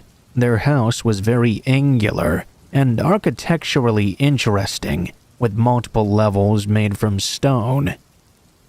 Pretty much every room had these big floor-to-ceiling windows that looked out over the backyard and gave great views of the landscape during the day. At night, however, the reflection from the inside lights prevented you from seeing out. It was always a bit unnerving to walk by them, since you couldn't really see what was on the outside. The couple also liked to decorate with old Native American art and masks, which was a little bit creepy to a middle schooler. The couple themselves were very nice and not creepy at all though, so I never got really scared when I was over there. They had an older golden retriever named Samson that lived up to his name. He was massive but had a sweet and gentle temperament. They'd also rescued a husky mix named Sadie, who was the polar opposite. Psycho Sadie, as we lovingly called her. She had intense separation anxiety, and she would destroy their home whenever they left. She would also jump their short fence and go wild if they let her outside. If they took her with them to run errands, she would destroy their car while they were inside the store. She would howl non-stop until they returned. Since they were wealthy and had the extra money to do so, they would pay me and my sister to come over and dog sit for them. While they went out, we got $20 an hour, so we were always excited to go over there, watch cable, swim in their awesome pool. Normally, everything would be fine. Both dogs would usually just kind of lay around and do nothing. Occasionally, Sadie would realize I was a stranger and go nuts and start barking at me. I would literally watch her eyes turn red. I was almost convinced she was going to attack me. She would always calm down, though, after I got up from the couch. I digress. This particular incident happened over Easter weekend, while the homeowners were out of town for 2 days. They were paying my sister to stay over there that weekend. I was going to be staying with her the first night, because it was a big house and it was kind of scary to stay there all alone. We stayed up late watching movies and eating junk food. The next day, we swam in their pool and hung out, but for some reason, I decided not to spend the night again. I'm kind of glad I didn't, because what happened that night scarred my sister for life. It all started when my sister was working out on their treadmill in their workout room. Their workout room was on the bottom floor of their home, which was a walkout basement. Just outside the room was a huge glass door that opened right to their patio and pool. She had the TV on in the workout room as she was running and was watching the TV when she thought she heard the house alarm beep like it did whenever the door was opened. She stopped on the treadmill and went to look around. She saw that the sliding glass door was opened. Now, this door was huge. There's no way it would have opened by itself. Instantly, she freaked out. However, the dogs were just lying there. She figured that if someone really had intruded, they would have gotten up to investigate. Especially because Sadie could get so crazy and hated strangers so much. She thought she might have just accidentally left the door open and just imagined the beep of the alarm. Maybe it could have come from the TV or the treadmill itself. She closed and locked the door and went back to working out. A couple of minutes later, though, she started to get the distinct feeling of someone watching her. She looked around, but no one seemed to be there. She finished her workout, but she couldn't shake that feeling of being watched. She decided to just go to bed, as she was becoming extremely creeped out. She wanted to try and forget about this feeling. She went around and made sure all the doors were locked. The owners didn't give her the alarm code, so she couldn't set it herself. She took a shower and locked herself in the guest bedroom with both dogs, just in case. Eventually, she fell asleep. A couple of hours later, though, she awoke to both dogs now growling at the door of the room. It was fairly normal for Psycho Sadie to growl and bark for no reason, but Samson had never shown such overt signs of aggression. Immediately, my sister knew something was wrong. She was shaking, trying to convince herself the dogs had just heard an animal and that it was all nothing. Then, though, she heard the dreadful door alarm beeping. She called my dad in a panic, crying and screaming. He told her to hang up and call the police, as he was on his way over right now. She called the cops, and my dad made the 15-minute drive in just under 5 minutes. When she opened the bedroom door to let my dad inside the house, the dogs took off running and barking down to the basement. My sister ran screaming all the way through the house to the front door to let my dad in. He quickly took a look around with his gun, but he didn't see anything unusual. The police arrived a few minutes later and looked around the property. They found that the back gate was open, as well as the sliding glass door again. Not enough to let the dogs out though, just barely ajar, like someone had slammed it shut and it had bounced back open. They said it looked like someone had entered the home through that area because the lock had been tampered with. They determined that whoever this was had not stolen or disturbed anything. When my dad asked why someone would break in and not do anything, especially with the dogs locked up, the police said they had been notified by the homeowners earlier that month that the husband had received death threats because of a decision he made on the job. Apparently, it put a lot of people out of work. They had gone to the police about it, but didn't bother to tell my sister to keep an eye out for anything suspicious, since they didn't think anything would really happen. Needless to say, we never dog sat for them again, and they moved out of state within a few months because the husband lost his job. If you ask me, he kind of deserved it.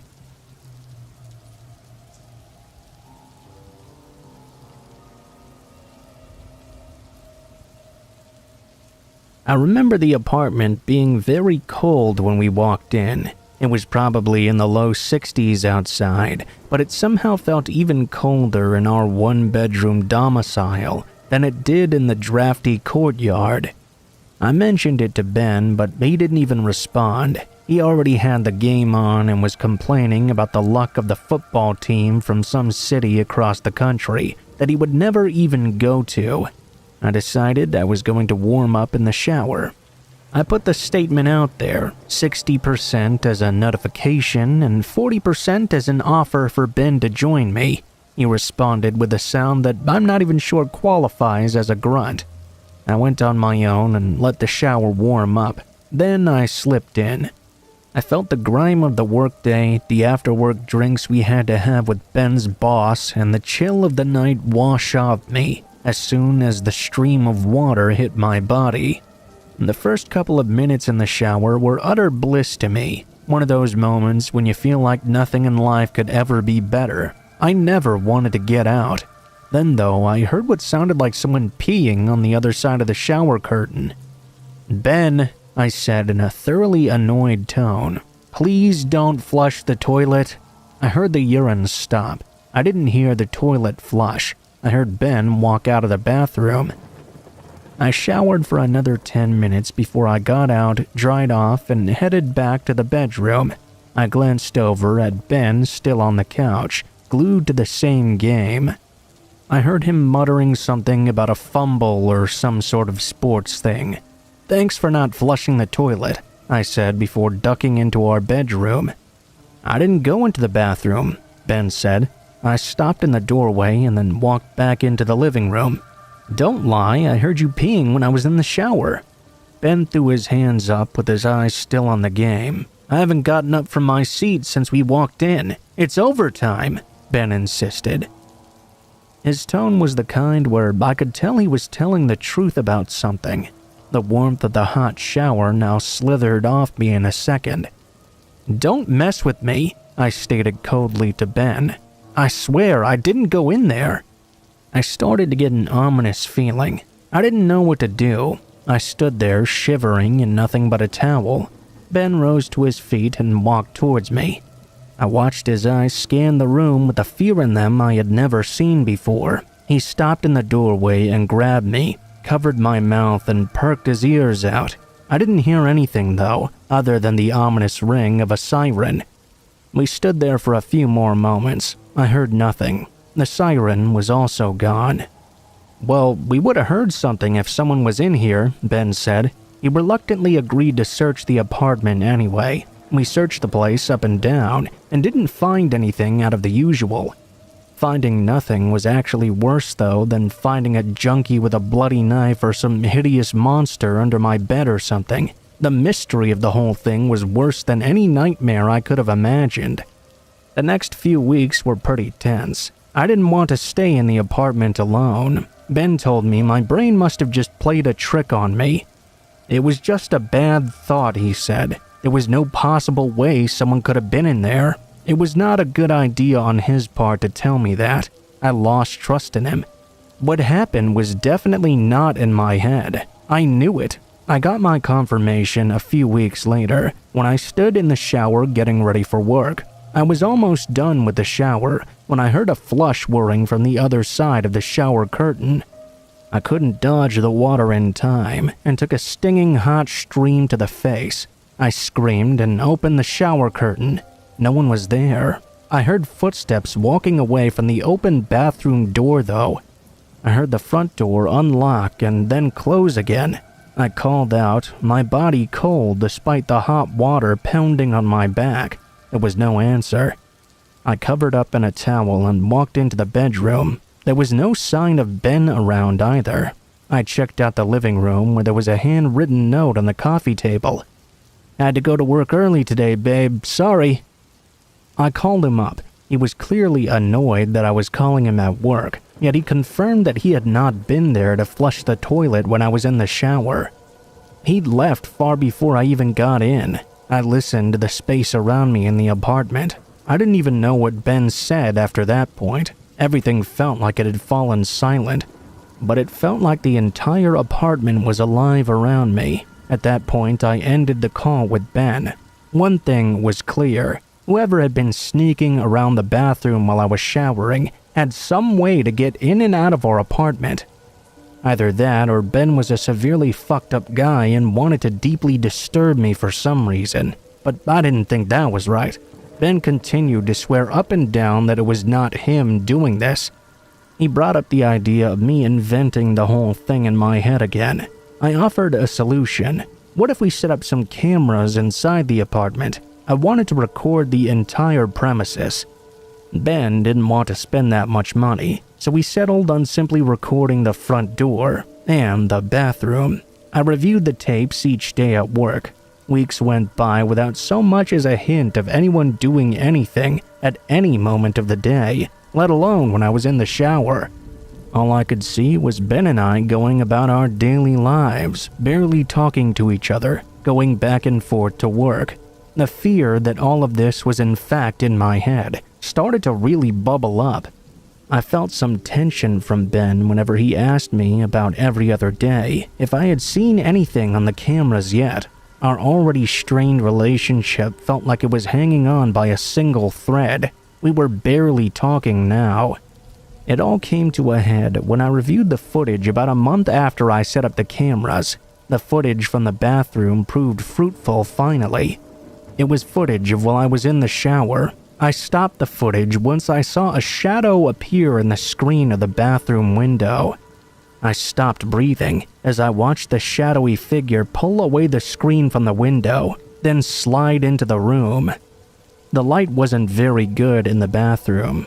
With me taking the shower after my nightly workout just around dusk, I hadn't turned on the bathroom light. However, I could see what looked to be a stout man in black pants, a hoodie, and wearing a white mask, standing in the bathroom right next to me as I was taking a shower. I couldn't believe it. I had always showered with the curtain closed at that point in time, and I hadn't seen the man through them. I hated myself almost as much as I was scared.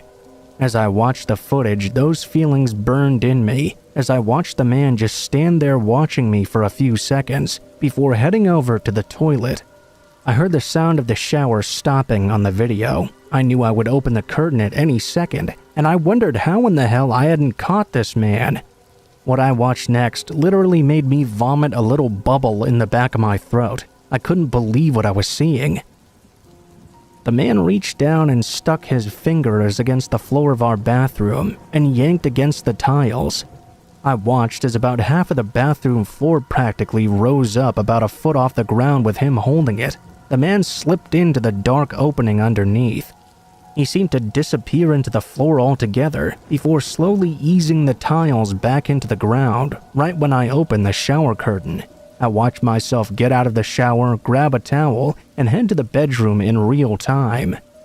I fast-forwarded through the rest of the video until it ran out. The guy had never come out of that floor space, meaning he had been in there the entire night until I left for work the next day. Hell, he could still be in the apartment right now. One burning thought simmered in my mind when the realization washed over me. It was the day before Veterans Day, and Ben had the day off while I didn't. He was still at home, with that man possibly in the bathroom floor hiding. I scrambled to call Ben as soon as I could, but there was no answer. I called over and over, but there was no answer no matter how many times I tried. I called the cops and drove back home without telling my boss anything. The cops were already there when I arrived. They busted down the door and found the apartment entirely empty. There was no one in that hollowed-out section beneath the bathroom floor. Ben's cell phone was in the bedroom, but he was nowhere to be found. As the police searched outside, they found spikes stuck in the side of the building, which led all the way up from the alley behind our building to our third-floor bathroom window. They looked to be the sort of spikes a mountain climber would use to climb a cliff or something. They believed he must have lived in one of the other tall apartment complexes nearby and had been spying on me. They believe he used the spikes to break in during the day over and over while the two of us were out at work and cut that hole in our bathroom floor, then dug out an area to create a hiding space a little bigger than himself where he could hide away when needed. They said he seemed to be incredibly skilled at what he did. Likely he had been doing it to apartments all around the area if he was doing this much. The story of Ben was far more disturbing. The police found his car parked on a sidewalk a few blocks away, in its usual spot. His cell phone was right where he usually left it too, but he had vanished without a trace. I've since moved out of the apartment. Ben was never found. I moved a few cities over back to my parents' home to try and throw the scent off of whoever was doing this. The limited clues and leads the police possess have been shared over the past few months, but none of them seem to lead anywhere. All they have to go by is that they don't think that Ben had anything to do with the sneak-ins himself, and that him and the masked assailant were unrelated. They don't know what to think about his disappearance.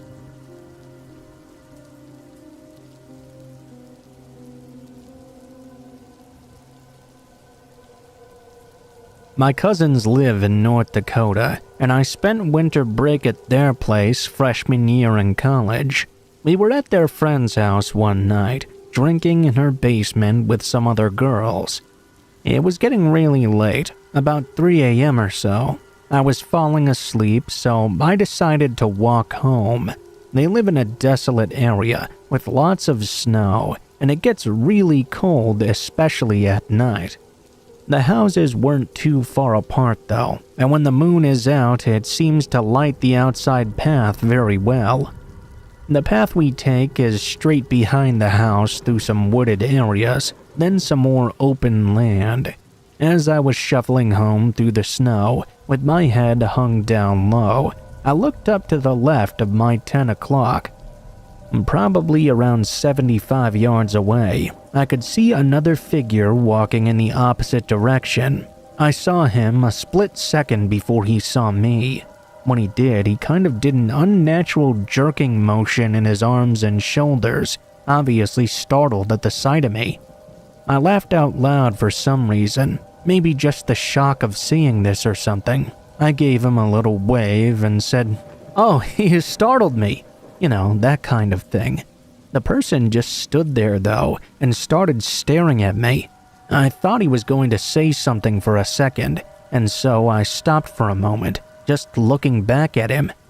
I could see he had a full-face ski mask on, and I could tell it was obviously a man. He was really tall. He didn't say anything, so it felt like forever. It was just me and this stranger in a ski mask, looking at each other in the desolate woods in the middle of winter at 3 a.m. A huge chill went down my spine, and a voice in the back of my head told me I needed to get the hell out of there right now. I turned and started walking as fast as I could the other direction. I've never been that scared in my life. I was drunk and stoned and very paranoid. I imagined me walking home from the opposite perspective, the man running up behind me with an axe and gutting me. I started sprinting as fast as I could, all the way back home, thinking this guy could easily follow my tracks in the snow, and I was probably going to die tonight. Luckily, that didn't happen, but I don't think I'll be visiting that area again anytime soon.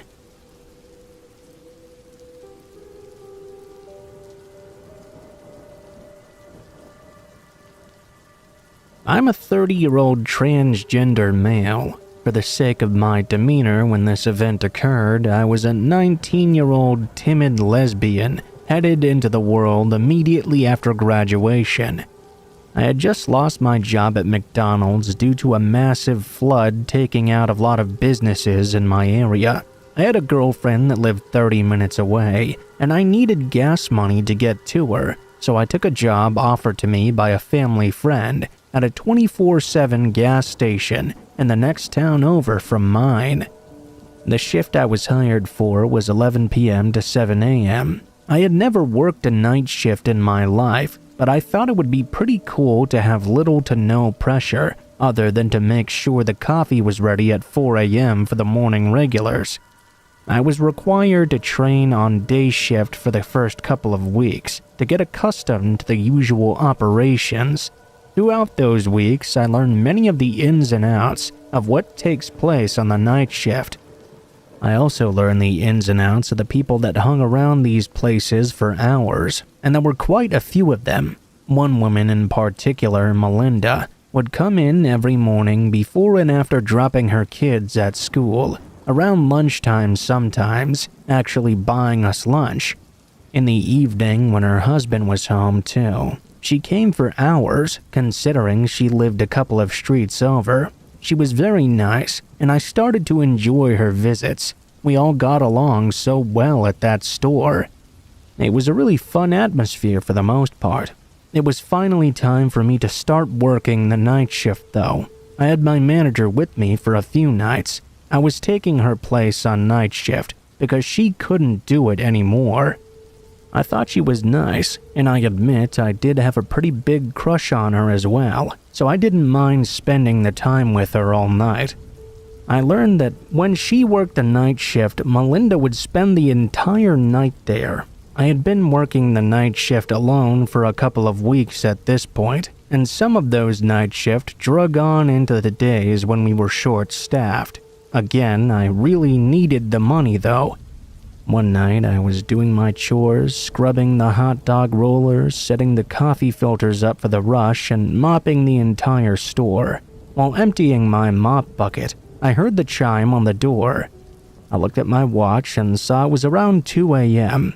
That was odd. There wasn't typically anyone coming into the store until 4 o'clock consistently. I was a little upset because I had just mopped the floor. I went out to see who it was. Just as I headed out, the movement in the mirror overhead to stop shoplifters caught my eye. There was a man at the counter doing something with the money order machine. Upon looking closer, he had a knife on him. He seemed to be cutting all the wires. For what reason, I have no clue. While he was cutting, I heard him muttering, "Where's Bonka?" over and over again. I knew I could walk back and get to the phone in the office, but I didn't want him to hear me moving. I pulled my personal cell out and texted Melinda to call the cops. I tried to text quickly as much of the situation as I could describe. She told me she would be right down there. I was freaking out with every second that passed by. Before she could get there, the man stormed outside to the gas pumps. He began throwing the trash cans everywhere and started to try and cut through the gas lines with his knife. I took the opportunity to lock the front door, just in case he tried to get back in. Thank God I did, because as soon as he noticed me, he immediately made a beeline to the door and started jabbing his knife into it. Just as he did, the cops and Melinda showed up. He was arrested and put into the cop car while I explained everything that had just happened. Turns out Bonka was the name of my manager, whose name was Bianca. Apparently, this guy had become obsessed with her in the weeks prior, dropping in nightly and making her very uncomfortable, which explains why she wanted to replace me with the night shift. They knowingly threw me into this mess, and seeing me there instead of her was what turned his obsession into rage. The man became extremely unhinged that he could no longer see Bianca, and decided to try and take that out in the gas station, and I guess me as well,